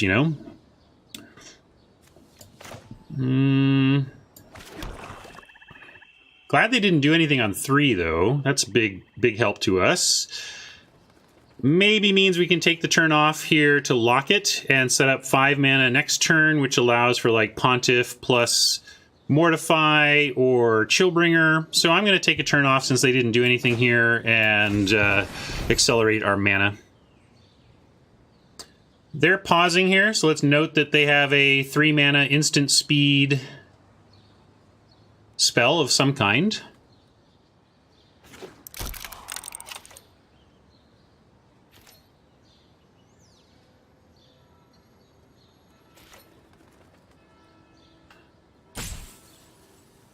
Could be Grotesque Demise. Could be Bladebrand. I guess it was Blade Brand. No, they didn't have full control. Full control, you can tell full control versus just a pause. That's the thing. Even the protections against information leak, like full control, don't really do it. Well, I mean, it does it. In that, like, if you have full control on, you won't be able to tell anything. But that wasn't a full control spot, I'm pretty sure. Because full control actually makes it pause more. There are more stops when you have full control on than there are when it's just pausing because you can do something. So, we can do the Pontiff Mortify. We can just Chill Bring. Kind of like Chill Bring, the big dude, and see what else they do before we decide how we're going to use our removal and whatnot. And we can use Summary Judgment on the tapped R-Inks as well, if we want. Oh, here you go. All right, everyone. Chill.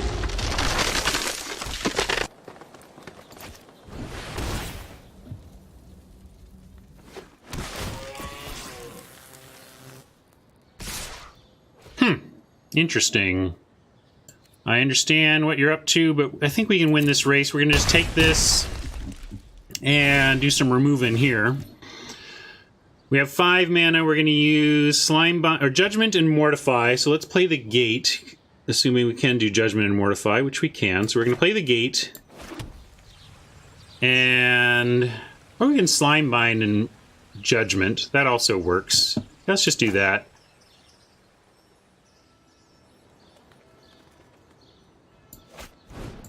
Slime Bind here, Judgment here,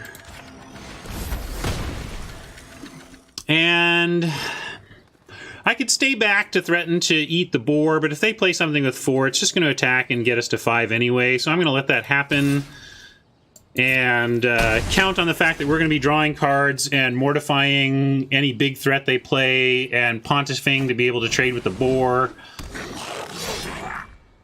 That's annoying.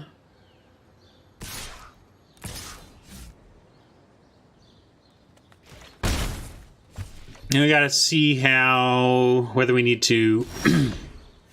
Ooh, Revels. Nothing back from Revels yet. And nothing really looking like it's gonna die, actually. Pontiff plus Mortify here.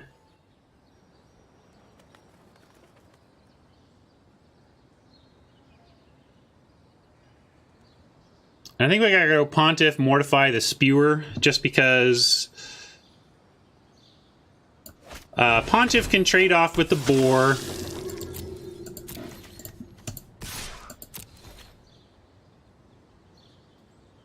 Oops. I only have 1 black. Oh well. That's okay. We'll do that next turn.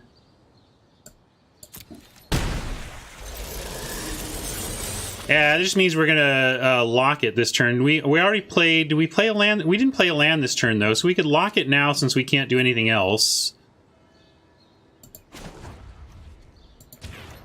Maybe.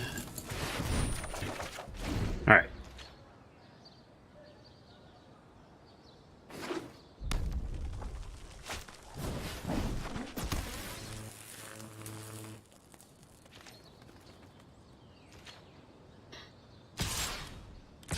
Alright, we got some stuff to do to not die, but we can do it. We can do it. Oh, maybe I played Plains. I can't remember. But there was nothing else to do, so it was fine to lock it there anyway. All we lost was the threat that we have something, but nothing we're doing here is going to change how Oppo is playing this.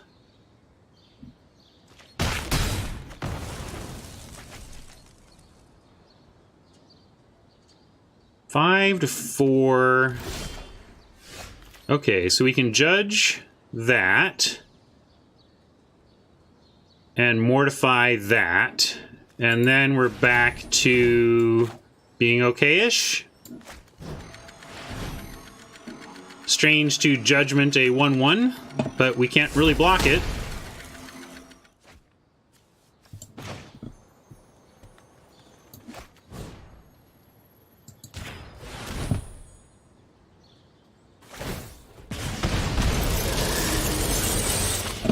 Why bounce spewer instead of kill spewer? I'm not sure why that was the suggestion, but that's what I did. I don't know. They could haste us and kill us, but we gotta do what we can do here. From here, hopefully we'll play with Warrant up. Well, let's see. Well, we do more land. Definitely going to bounce the Trumpeter. So we'll start there. Right? Do we want to bounce the Trumpeter? Wait, we also have... Let's not be hasty. We have 1, 2, 3, 4, 5, 6. We could play 7. We could have Warrant and bounce. I want to keep... Let's do Admonition and keep Warrant up.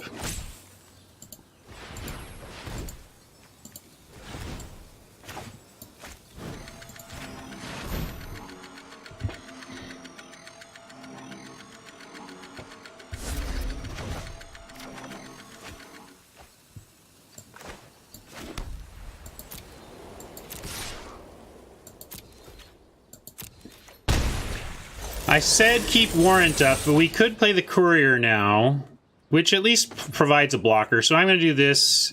If they have, like, 8 power of Trample Haste, then we're in trouble, but we have the Courier to chump if need be.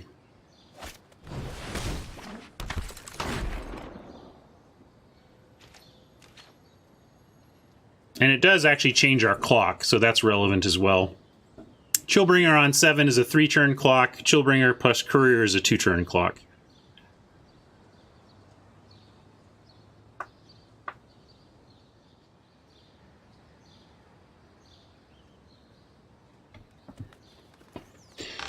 This house is the Chillbringer.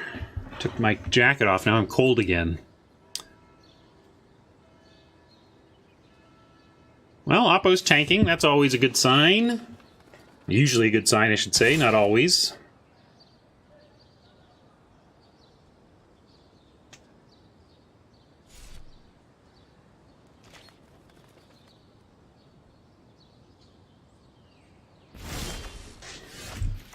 Great. Slime Bind plus Warrant means it's going to be difficult for Oppo to win from here, and we can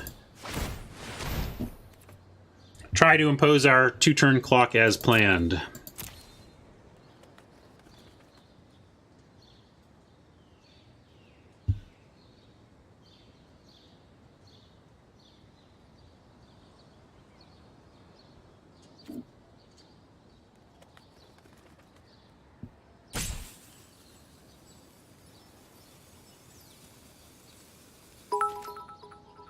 Hey, Rob, thank you.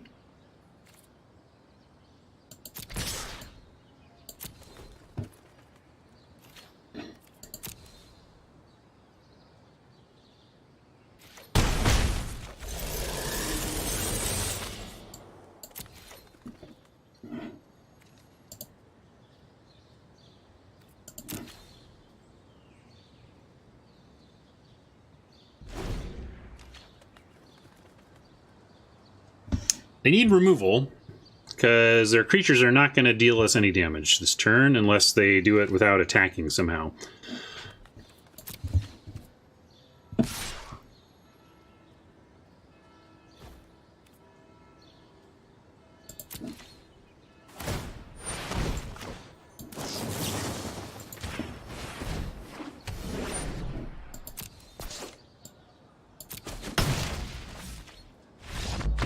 They probably had something like a skewer and we're hoping to finish this off with the lightning bolt to the face, but we got there. Hooray!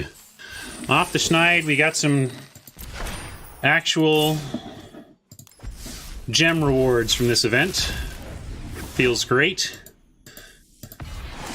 for the free-to-play account to get some support on that front. I'm going to change my record. Go get a fresh beverage and find that jacket that I took off when I bio-braked. And then we'll be right back to finish this up. All right. 1 second. Not even a song worth.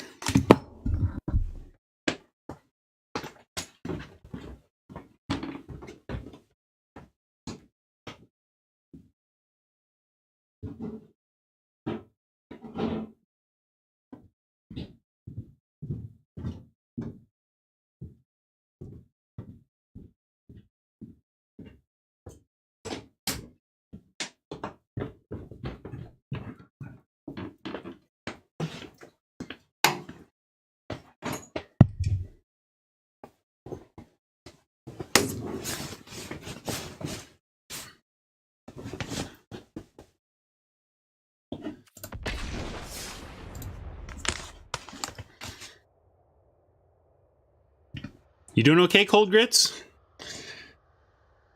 Is reality confusing today?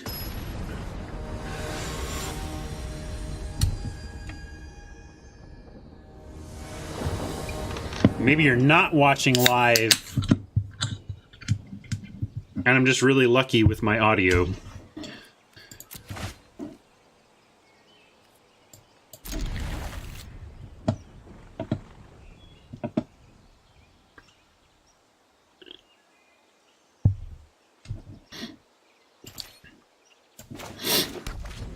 Sand isn't great, but it's not shippable. It's got all of our mana, first and foremost, and some removal.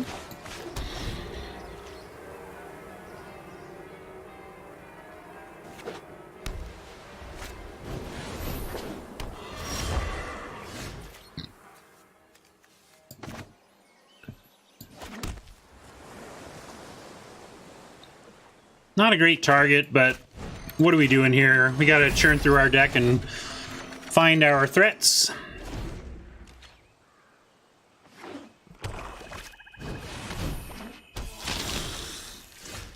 Cool, nice. Glad to hear you're gonna do a paper draft. You don't need to worry about too much being different. We're gonna try and get him with a deploy here. I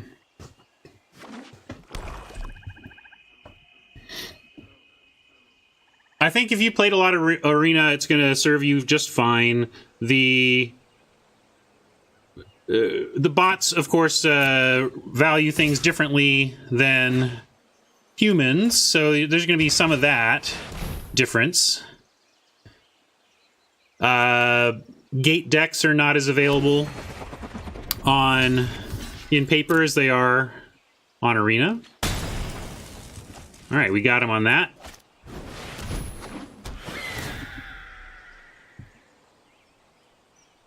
Senate Griffin. One thing, you're just going to find that you may forget stuff that you're surprised you're forgetting because the computer usually does the work for you or whatever. Let's start with chilling it. All right, everyone, chill.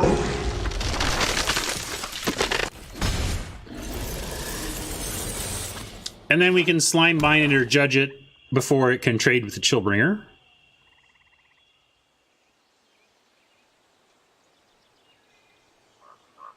Maybe a Thrall here. Nope.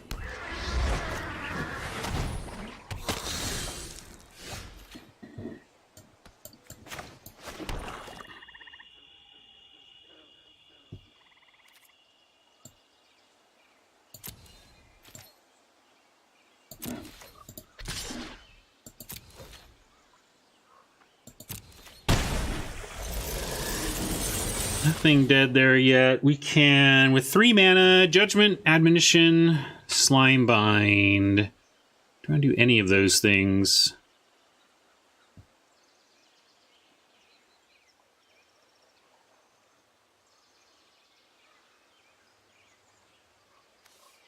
I'm going to go ahead and judge this Griffin. But I'm going to save the Admonition, see if we can use the Slime Bind to good effect here. Or that Oppo just doesn't attack, or maybe just attacks with the Pegasus. That would be great.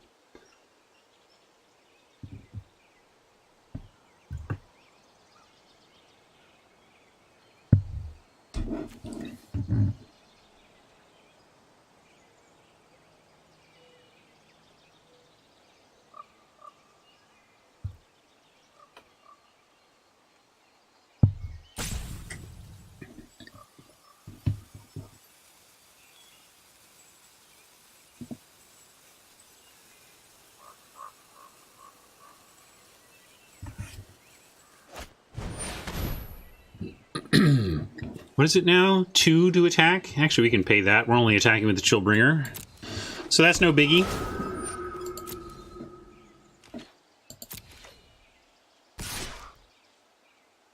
Perfect. They only attack with the Pegasus. That was what we were hoping for. I don't need to use any of my stuff, really. I mean, I could Slime Bind if we wanted, but I don't see a reason to here. Ooh. Oh, we can't do this and attack, though. Turns out the spirit did do something. So what's the most important thing? I think I really do want to attack. So I'm going to do that. Pay for that privilege. And just have Slimebind with an emergency admonition available as well.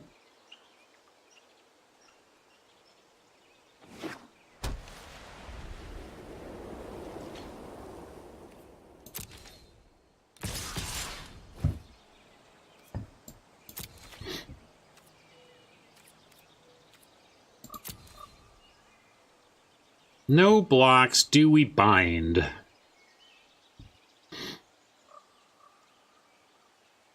No, I don't think so. I'm not doing it because we're okay. We're ahead on this board, and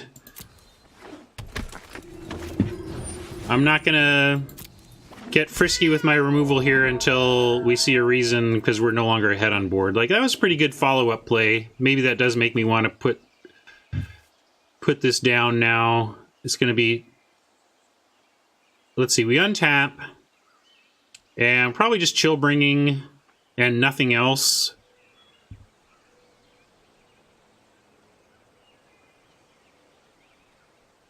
Yeah, now I kind of like it because they dump their hand this way.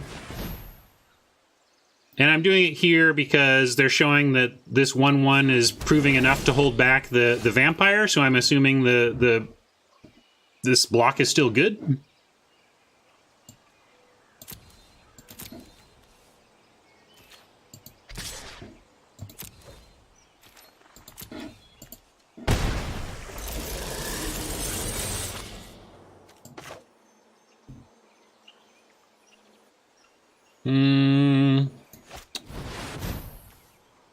What are we chilling? All right, everyone. Chill. I chilled the Oligarch because I wouldn't be as happy to trade the Oligarch for this 1/1 as I would be to trade it for the Vampire.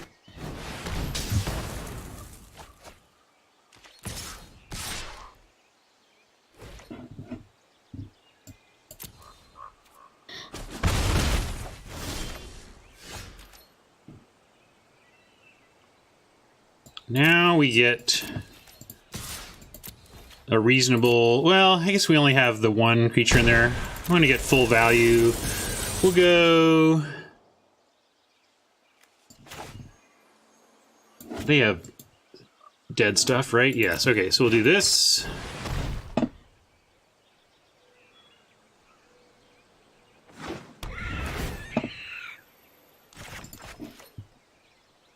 Getting rid of the Griffin as a 3-power flyer that if they dead reveled back could block the Chillbringer.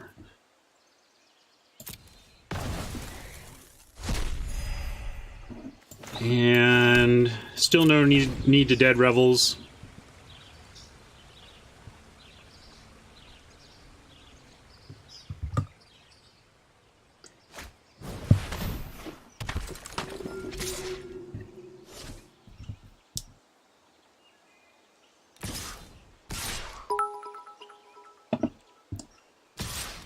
Three cheers for Nantuko.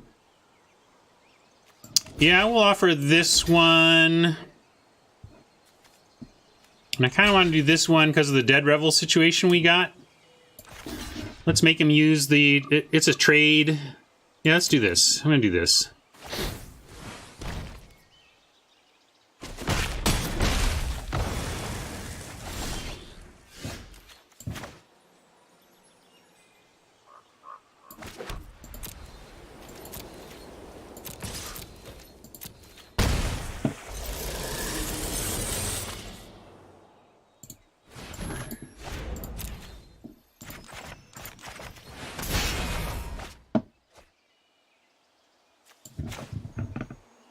Close to just chill bringing the Pegasus to keep the air clear. You can do that with admonition, though. So we'll stick with Oligarch. All right, everyone, chill.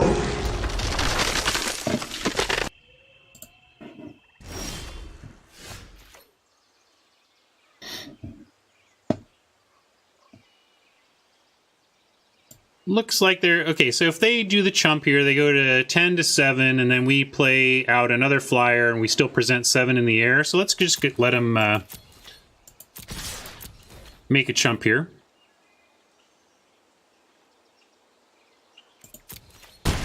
I think that's risky, because now we got the collapse plus admonition. We'll get rid of this.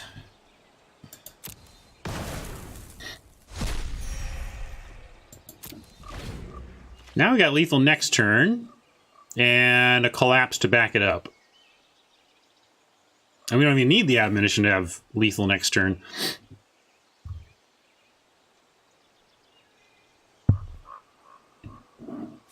Straight Orzhov, haven't seen anything for our enchantment removal yet.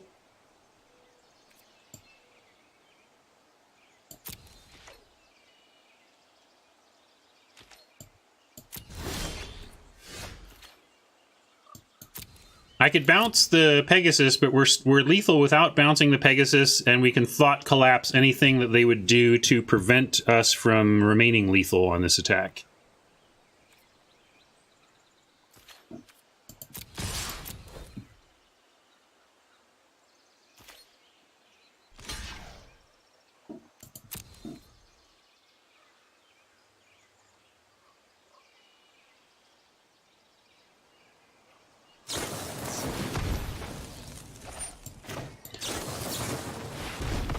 There we go.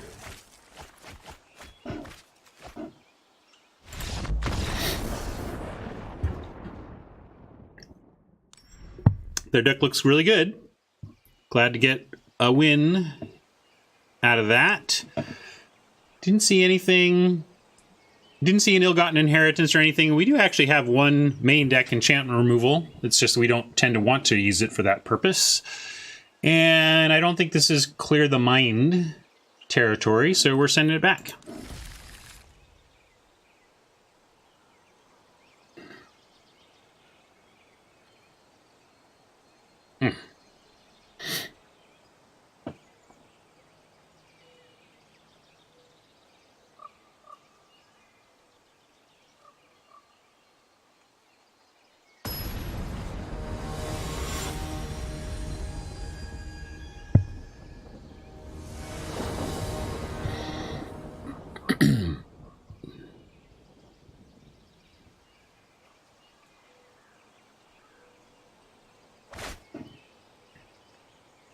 Yuck.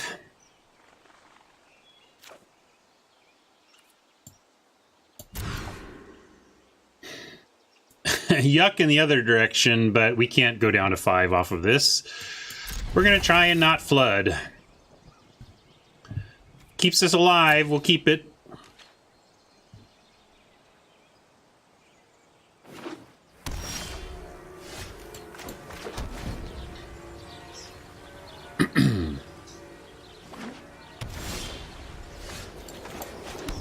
Alright, deck has cooperated with 2 spells so far. Spells, spells, spells, spells! We want spells! Boo.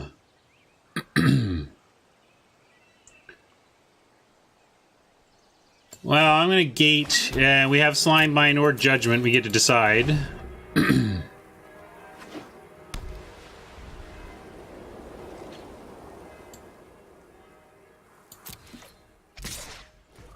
I think I'll just judge here.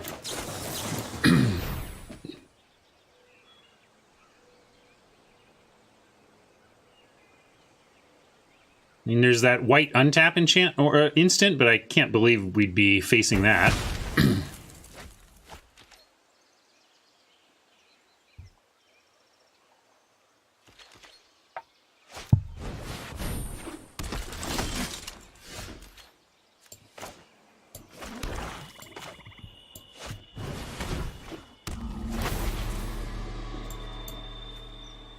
How do we think? Actually, Courier is solid in this format, in this matchup. They got a lot of 1 toughness creatures and 3 power flyers, so actually a 1/4 flyer is pretty perfect. Don't think I'm slime binding the veteran. I'm just going to take 2 here.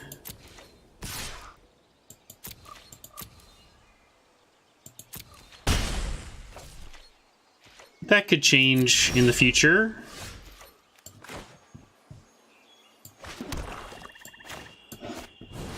All right, everyone, chill.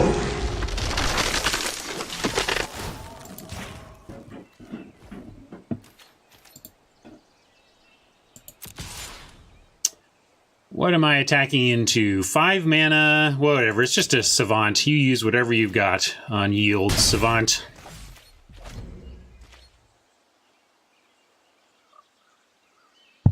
Weird to see an Orzhov opponent with 5 mana and 4 cards not do anything on their turn. Not sure what they could have over there that they have no plays. A lot of double black or something? It's weird. I'm gonna play that though.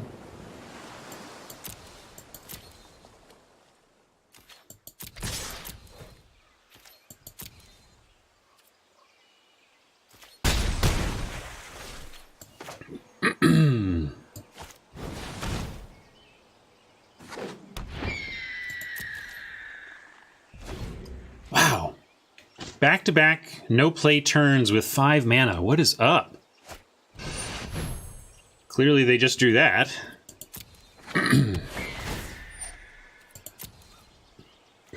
Now we'll use Slimebind to have the Chillbringer win the fight against the Griffin. Wrath? You think they're setting up a Wrath? Maybe. Maybe that's a good it's a good explanation.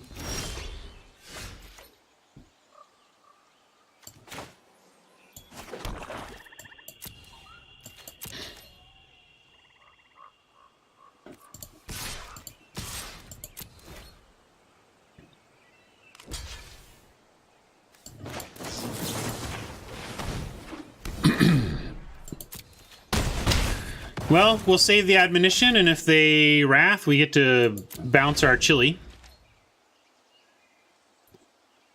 Still seems pretty bold to not play into this board if possible, even if they are sitting on the Wrath. Unless they literally can't play anything that interacts with our creatures anyway.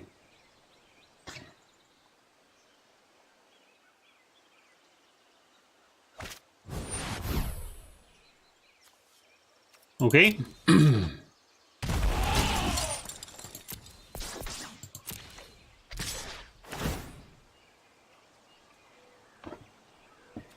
Got him on a 3-turn clock here.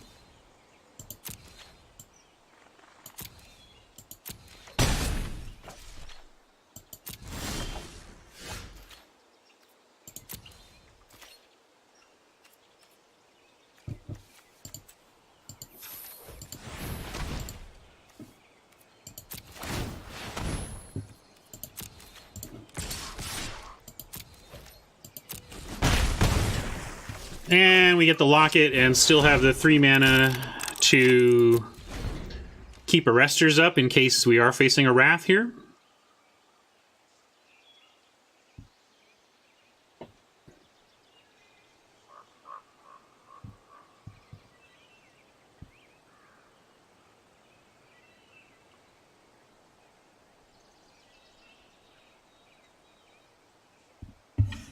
And when we untap, we get Crack, Locket, and have Admonition, so that's cool. Well, I don't understand. Like, we only saw black and white cards from them last time. So unless, like, they're just full of black, double black cards or are sandbagging some kind of Wrath effect, I don't know what's up.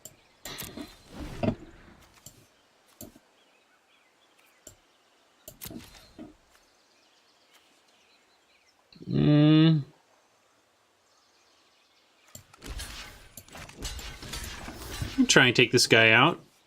Sure.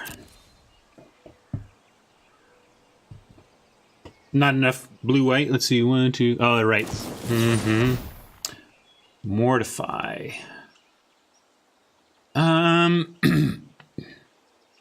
Don't care about saving either of these. I'm happy to trade these two for that Mortify.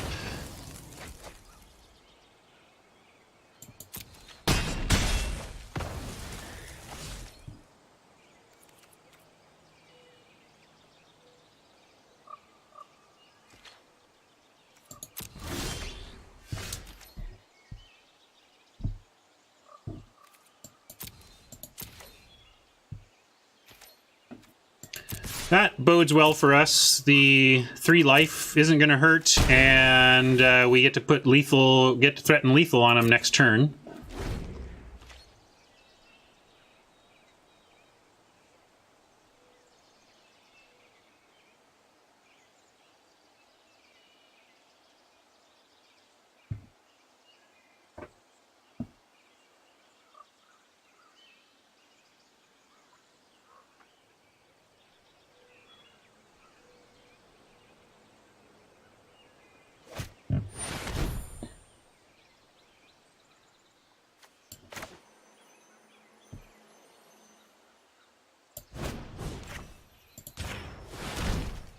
Yeah, we'll save the chili.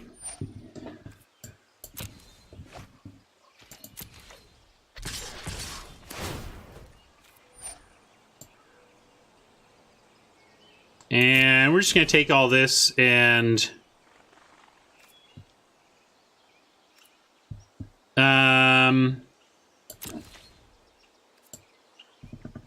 yeah, we could deploy and just take use one that way, but this works too.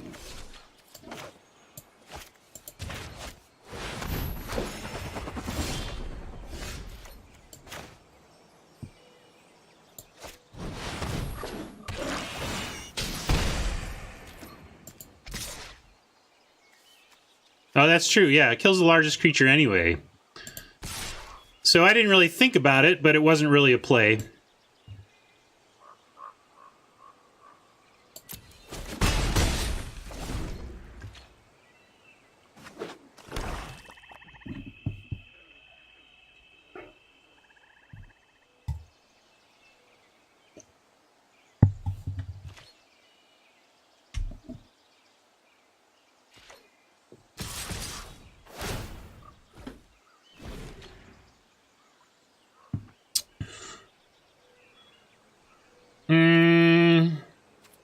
Anyway, we lose. How do we lose from here? I'm gonna do the block. I just think this is desperation. I don't think it matters much, but there you go. It was as we thought.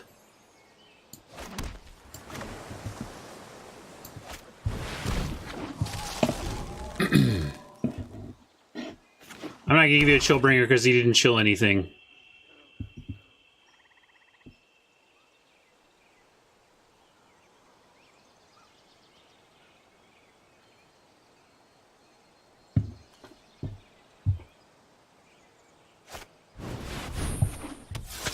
That ain't enough. What else you got? Yeah, that'll do it. Give you some time anyway. And we will drop this and wait, cancel. Let's make sure we're using this, this, and this.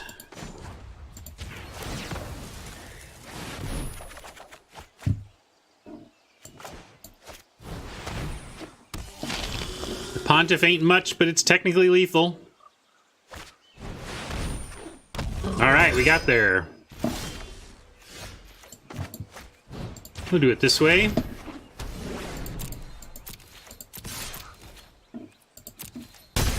Whew! Buy-in recovered.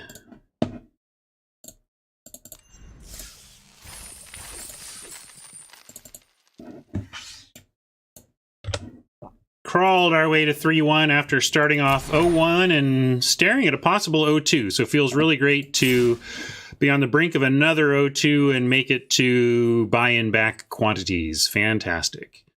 And 11:42 looks like if we win this match, I'm going to have to cut it short today. I have a 1 o'clock appointment that's actually related to streaming and stuff. So I got to go meet somebody at 1, which is in a little over an hour from now. So I do have to wrap up my stream on time today.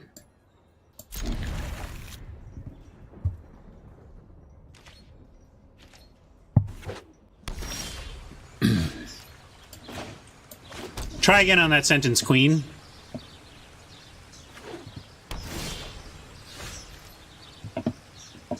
Not yet, no. No deets to share yet. We're going to look for some more land here. A couple of chilies. We just want land. Admonition is worth keeping, though, since it cantrips. It'll give us something to do on turn 3 and 4 with the other admonition on our way to finding land for the Chillbringer.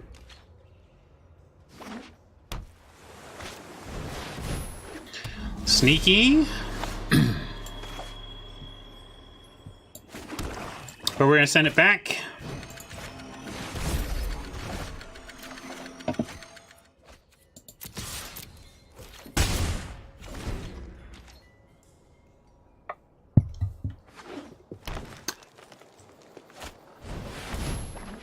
How are matches decided on best of 3 if not ranked, and only 2 losses kick you out? Oh, it's still match made based on record.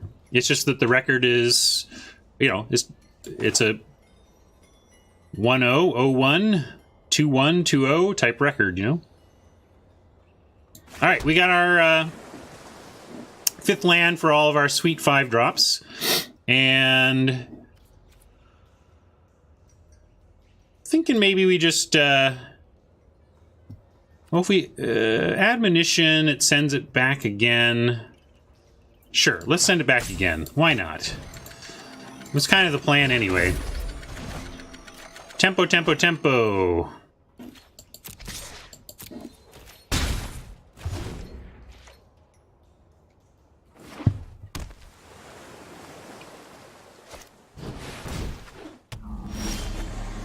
Galot, you can check the record on the bottom of the screen there. It's not always up to date, but it is today. They got Quench mana up that could make Chili sad, but we're going to try it. All right, we got there. All right, everyone, chill.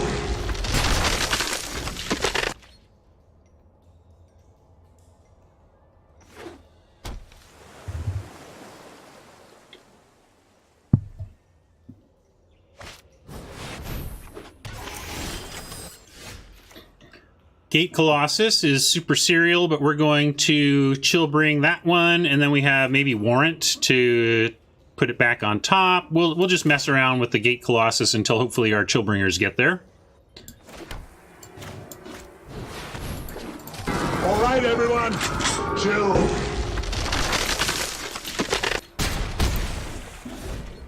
All right, everyone. Too many clicks.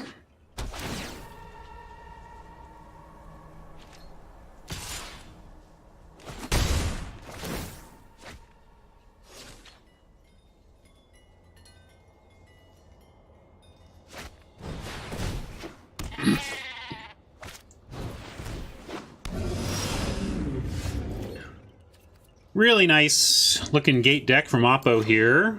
It's going to be uphill the next couple of games, but I think we can get this one at least. We have 7 mana, we have a Slime Bind and a Warden available. We could also demise the Pteramander, but if they chump here, like they can't, let's see, 8, 9, 10, 11, 12, 13, 14, 15, 16, 17, 18, 19. So as long as we have a slime bind, they don't even have the power on board with a gate play to kill us. So we'll send in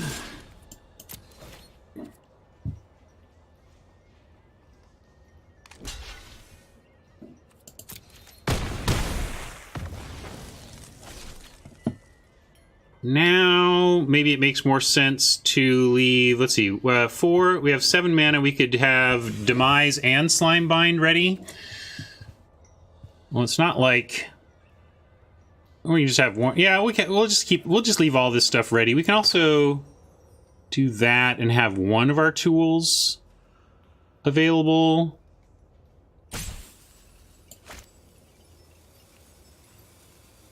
We're like 90+% here. I'm just trying to make it as high as possible by being careful here and optimizing our removal suite for Oppo's upcoming turn. And whether or not to add a 4/4 to just add more lethal to the board. I like adding lethal to the board and using Slime Bind. I'm going to add more lethal to the board and use Slime Bind to protect us a bit here.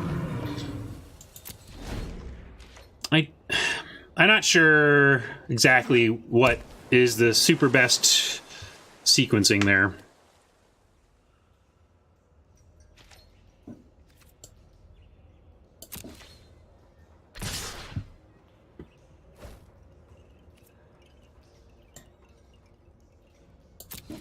We can block here. Not really worth blocking there.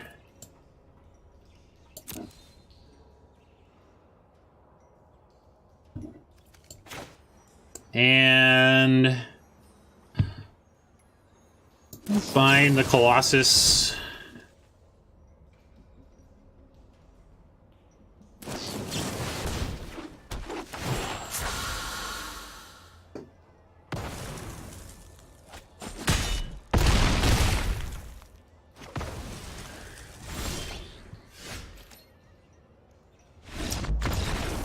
Why bind to...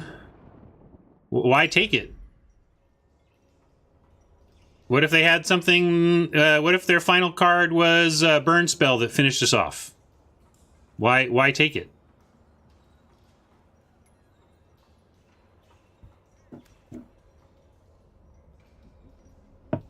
Yeah, that'd be my question. We're trying to play conservatively at that point, Mark. So, like... We're trying to make sure we win on our follow-up turn. Yeah, we got Gates of Blaze is something to keep in mind. Quench. I guess I'll bring in an Expose to have a tool to manage Colossus, at least for a turn. An extra tool.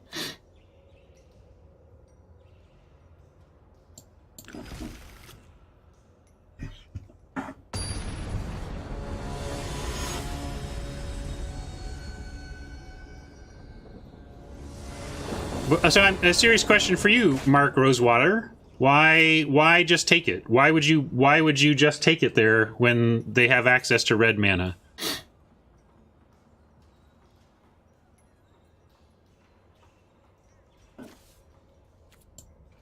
Because I mean, it's a serious question. I'm not saying I'm for sure right and you're for sure wrong. I'm just saying, what's your reasoning for taking it?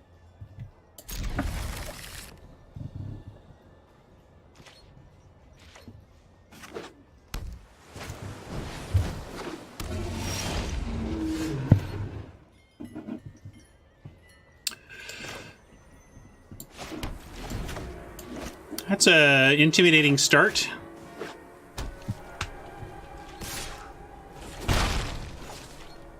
Spaghetti Mitch suggests taking it is more manly.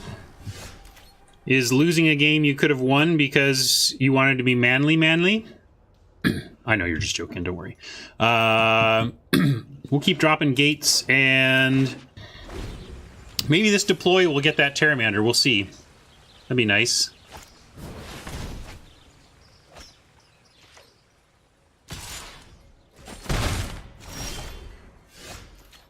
All right. Not only did they not accelerate, they're just stone out of mana. We don't have a real play here, though. Actually, let's, especially if they don't add land to this board right here, we're totally going to depose. Oh, they did. Oh, well. Was thinking we could warrant... there was an argument for keeping Thought Collapse up there. We didn't. I was looking to try and get our gate down while we had a window. Now what are we going to do? Probably...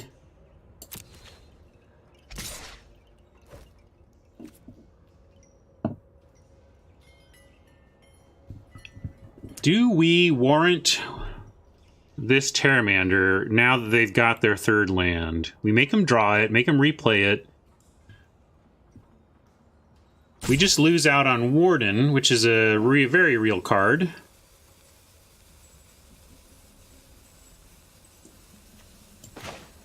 I think I'm gonna do it.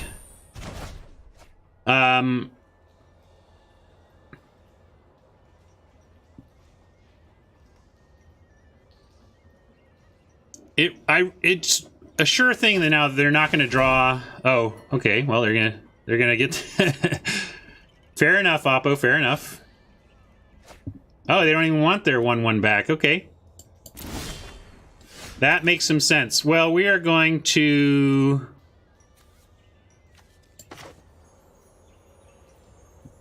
well, we're going to decide. I think if we can deploy and eat and trade for the hybrid, we will. Then they'll drop... oh, really? Oh, really? I'm going to let that happen. Because I want to get this 6/6 out of the way before it's a 6/6.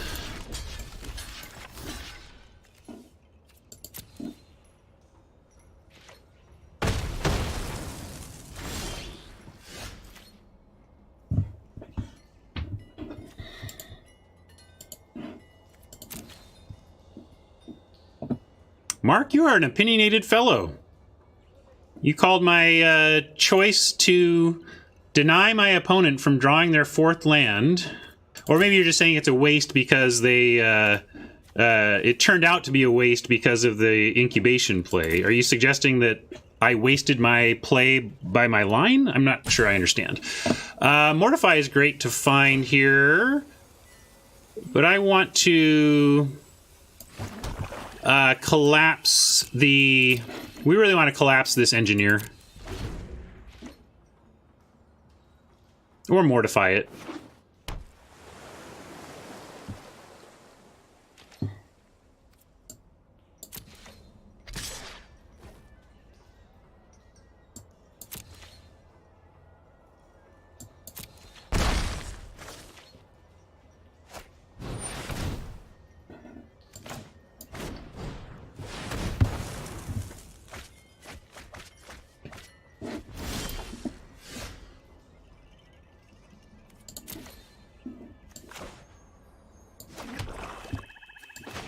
Chili chili. All right, everyone, chill.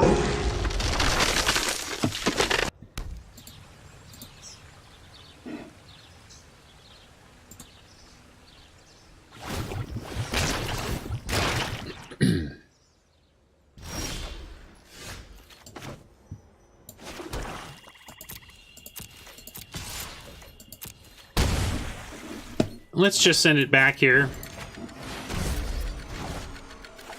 It wasn't going to untap, so I know that we could have just... but it's the same effect. It's just that we draw a card and set him back a little bit.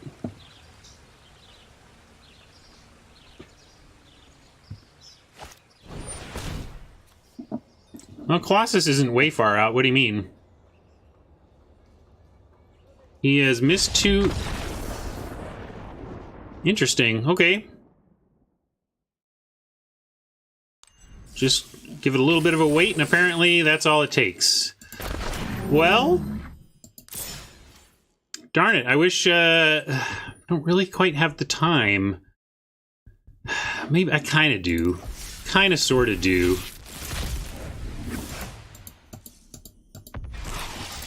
All right, I think I can fit it in if we do it right now and I play promptly. So let's finish this up. I really like getting complete drafts in on the stream because then they're easy for me to upload to YouTube and stuff like that. So we're going to do it. I've worked with Mark Rosewater, but I would bet everything I own that Mark_Rosewater is not my former coworker.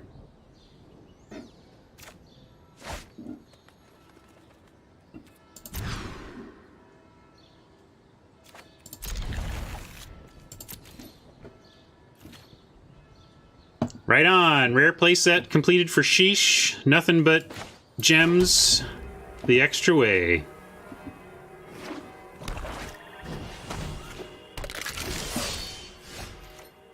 It was a clue, Mark. You still haven't told me why you didn't want to use that slime bind, why you were going to cleverly just take all the damage and not use the slime bind.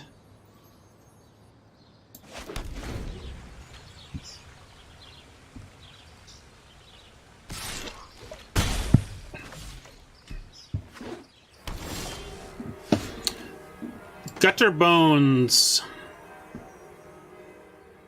All right, so no reason is what I was seriously just trying to figure out if you had a thing that you were trying to play around that I wasn't thinking about.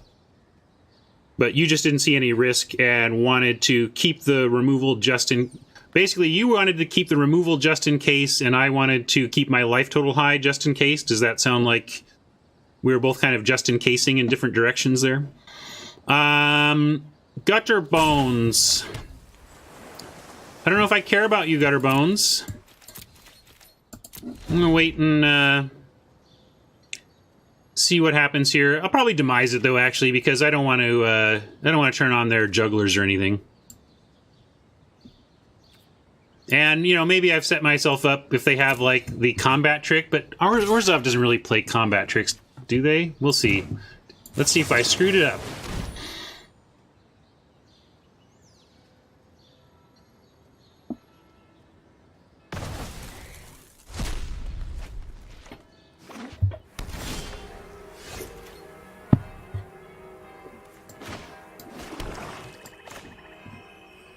No life, but we're not gonna not play our imp just because we don't get 2 life out of it. If we get land, we'll chill bring. If not, we'll bounce whatever they do. We got the land, so chilling it is. All right, everyone, chill.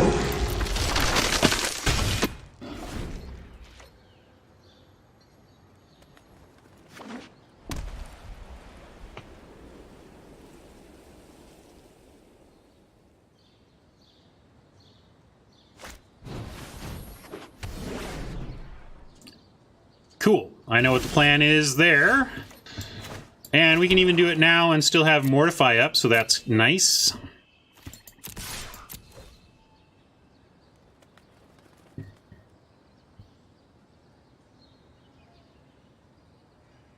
Gonna kill my imp. No? Alright, well, we're gonna admonition. Wait. Did it do the right? Okay, left me the right mana? Sure.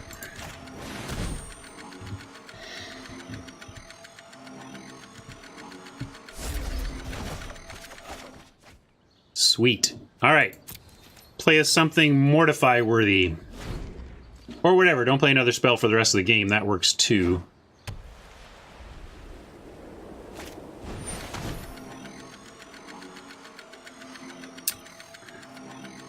That kind of makes this Mortify worthy. It's going to be big enough to block the Chillbringer, so we kind of gotta.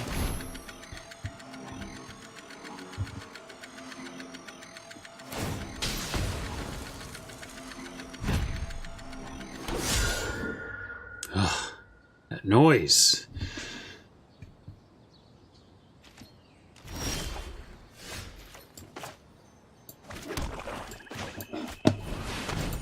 All right, everyone, chill.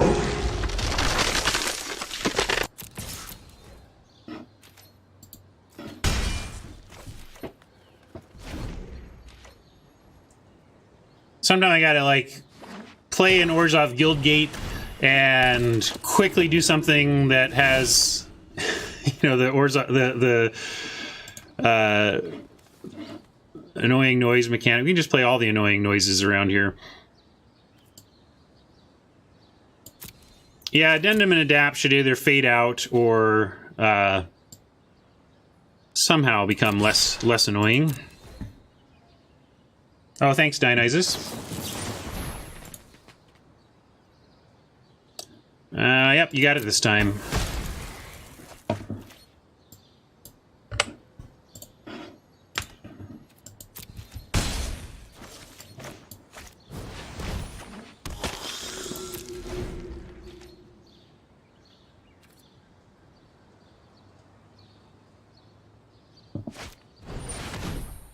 Yeah, I just have Arnold Schwarzenegger in my house, prepared to do that anytime I ask him of it.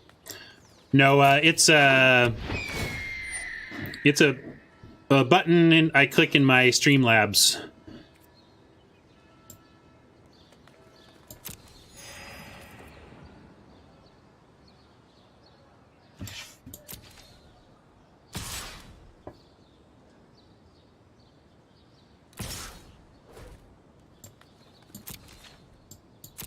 Sure. Yeah, we'll bind the messenger.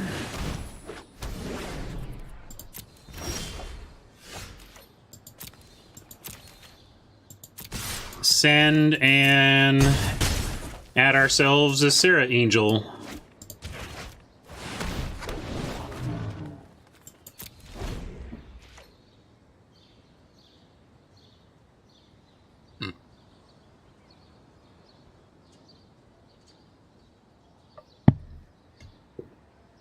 And credit goes to Valhalla's Chosen for putting that together for me, by the way.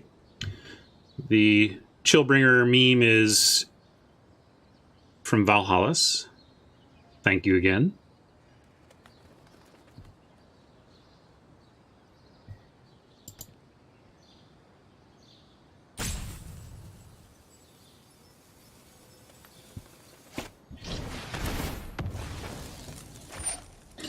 Yeah, all of our enchantment stuff is a little rough against this type of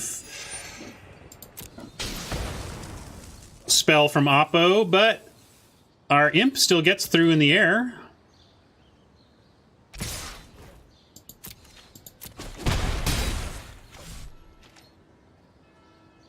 Need some help, though. A gate does not qualify. How are we doing in this race? I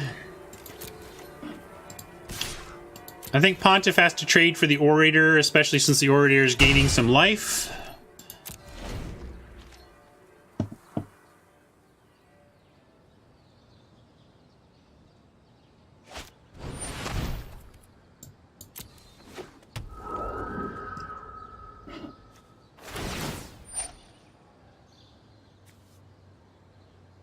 Huh. Okay. It's like I thought they would gain the life even though we didn't discard a card. I was confused. But there you go. There it is. It's alright. We will find a top deck here and get back in it. I'm gonna not trade for the Orator now, though, because we're now on defense. And want to threaten to trade for the 3/4 as opposed to the 2/2. Slime Bind is nice. In fact, maybe that allows us to attack again. No, I'm going to play a little more defensively here.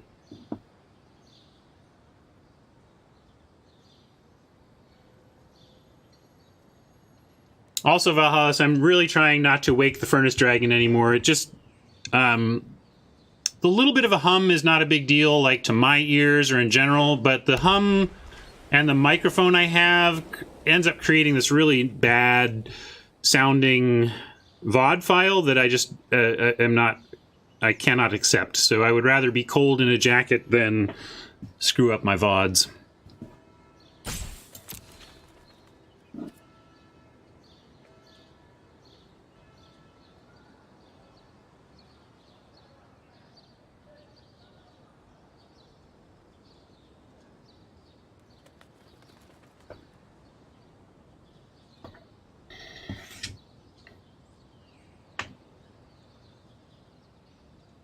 Man, things were going great until final payment killing our 4/4.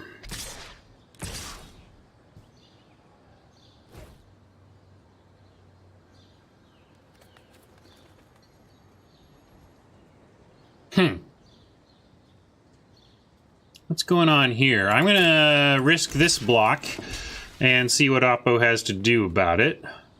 And then prepare to slime. Okay, nothing? Weird. Look at that.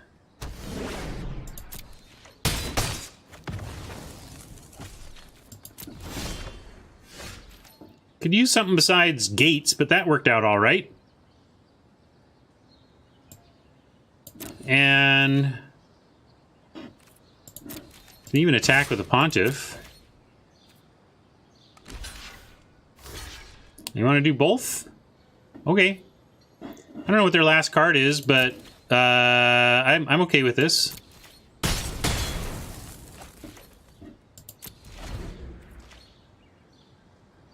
Yeah, well,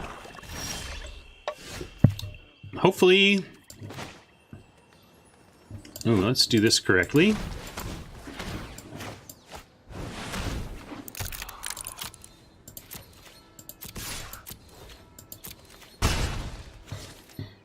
There's not really anything we can play for 1 mana, but I'll drop the gate.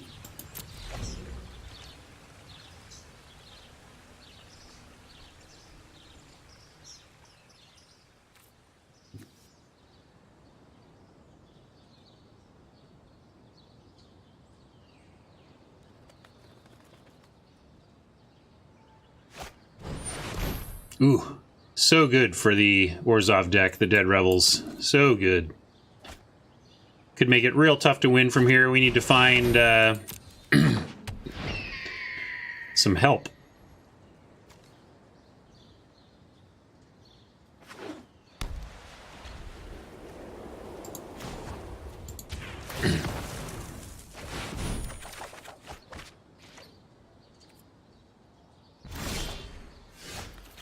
I guess we had to thought collapse the other one at least.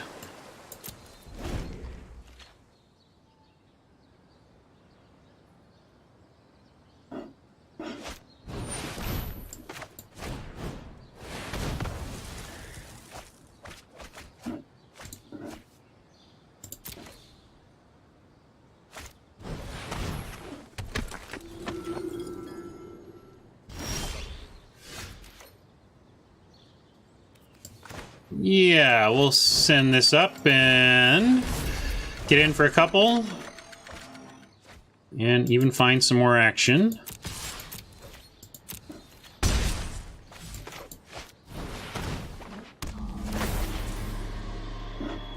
And that is more action. Let's...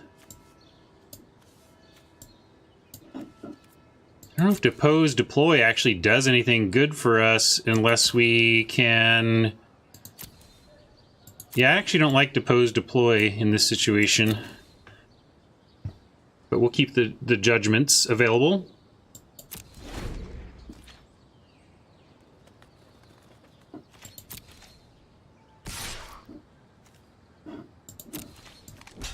And I'm okay with this block.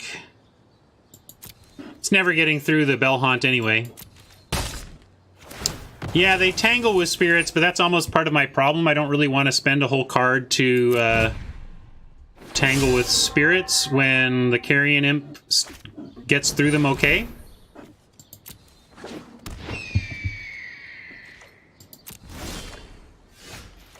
It is awkward, though, that they need to attack. We'll see if they do. We got Chillbringers to draw, though. That'll help. Chillbringer into Judgment.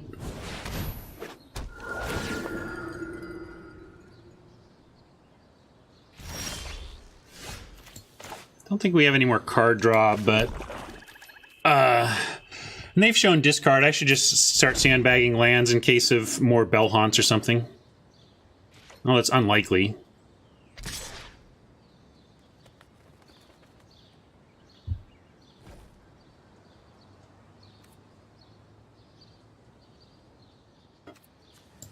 I'll give this a shot.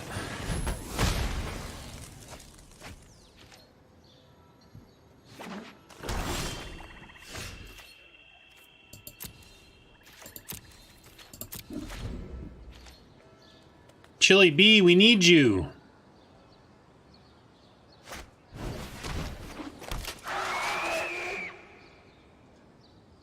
That's how it's going to be, huh?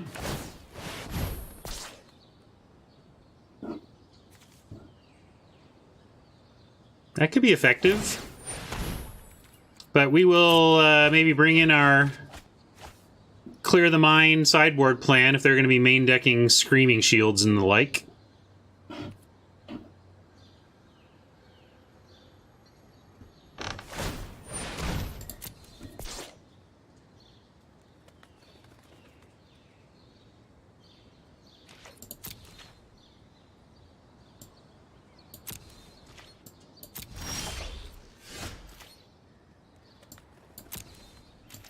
Looks like it's going to be a good one. I don't think we can stop it.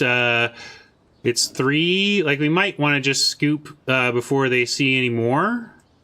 Because they go 9 to 6, then to 3, then to nothing. And we don't have anything to do, so we'll scoop it up. Meeting's not too far away. I just wanted to do a little more prep for it than I have. But I am going to, let's take expose and a clear for a locket and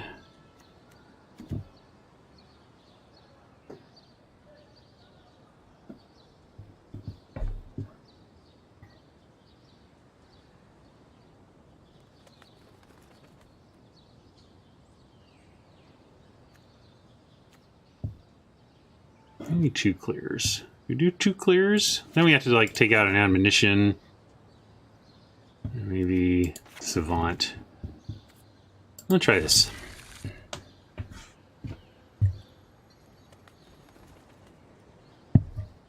I know they've got sack outlets, but we can't not play our removal. We just have to accept that they have some sack outlets. At least that's my thinking.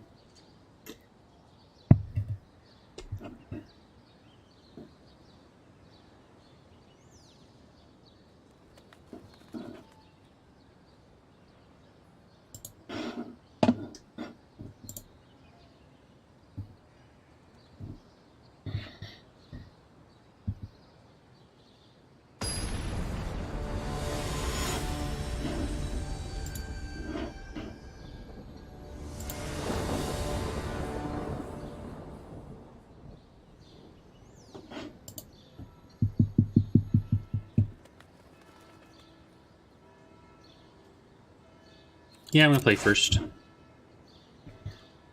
Not great. We have a lot of blue. We'll keep.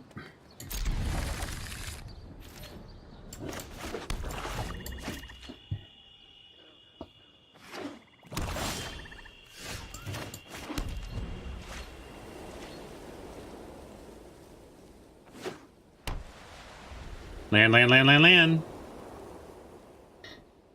I mean, island, if I can be specific. I guess I can't be specific.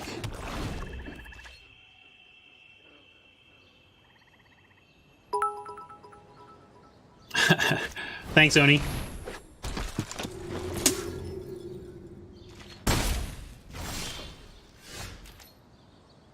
Boo.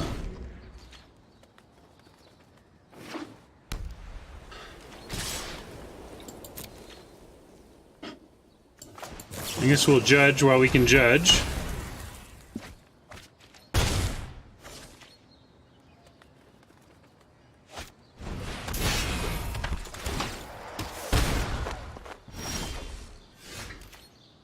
Lesai.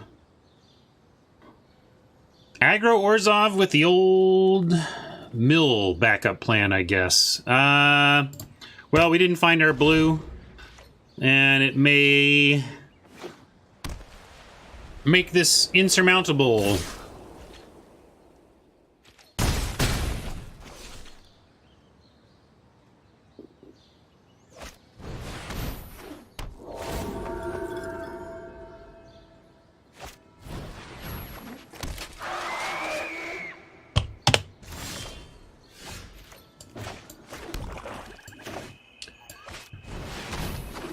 All right. Not dead yet.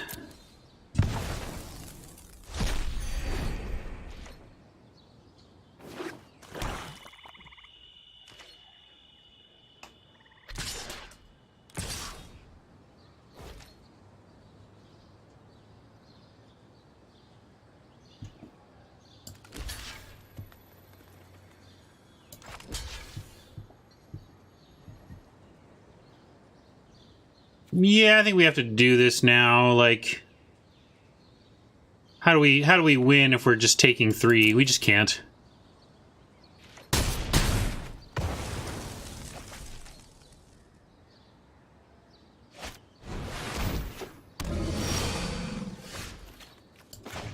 Okay.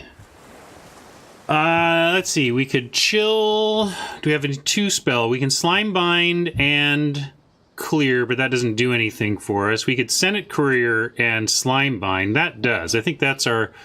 Oh, but it's 2 blue. Darn it. We don't have any 2 spell turns because... Or unless we do expose and slime and slime bind, but that's not, as we say, good. So probably just Chillbringer.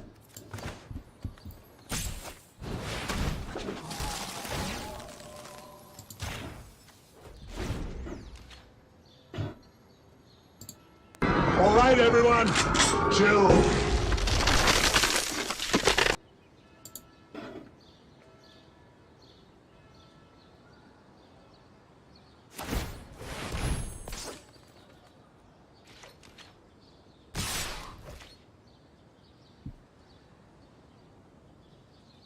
And here I'm actually going to trade with the Spirit.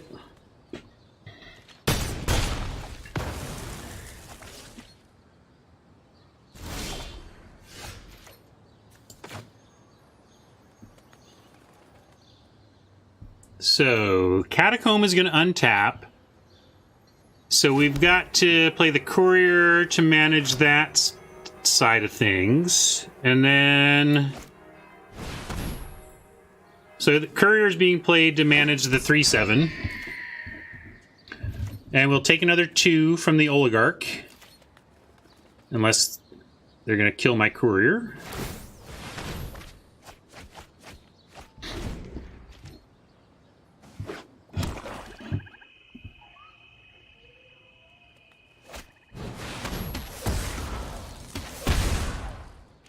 Ouch.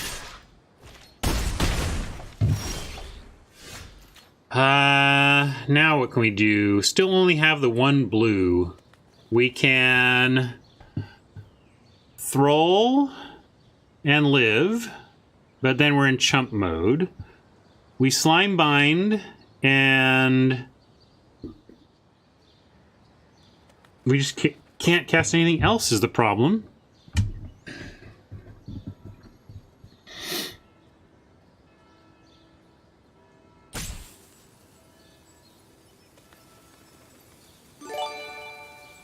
Do we have to Thrall just to not die?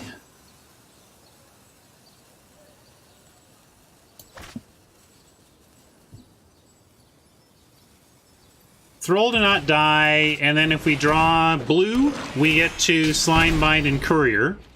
And Oppo's got nothing but lands. And by having nothing but lands, we have a chance.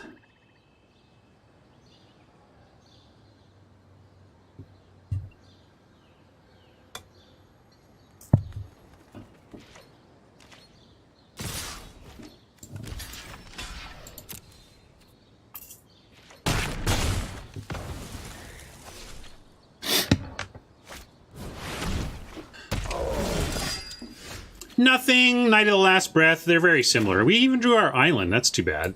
I think that wrecks us. We actually had our stabilization play ready, but it is not to be. I guess we could... Yeah, we're just doomed. I kind of stopped playing once Oppo did that. I guess I'll clear the mind as our... maybe find something? I don't know.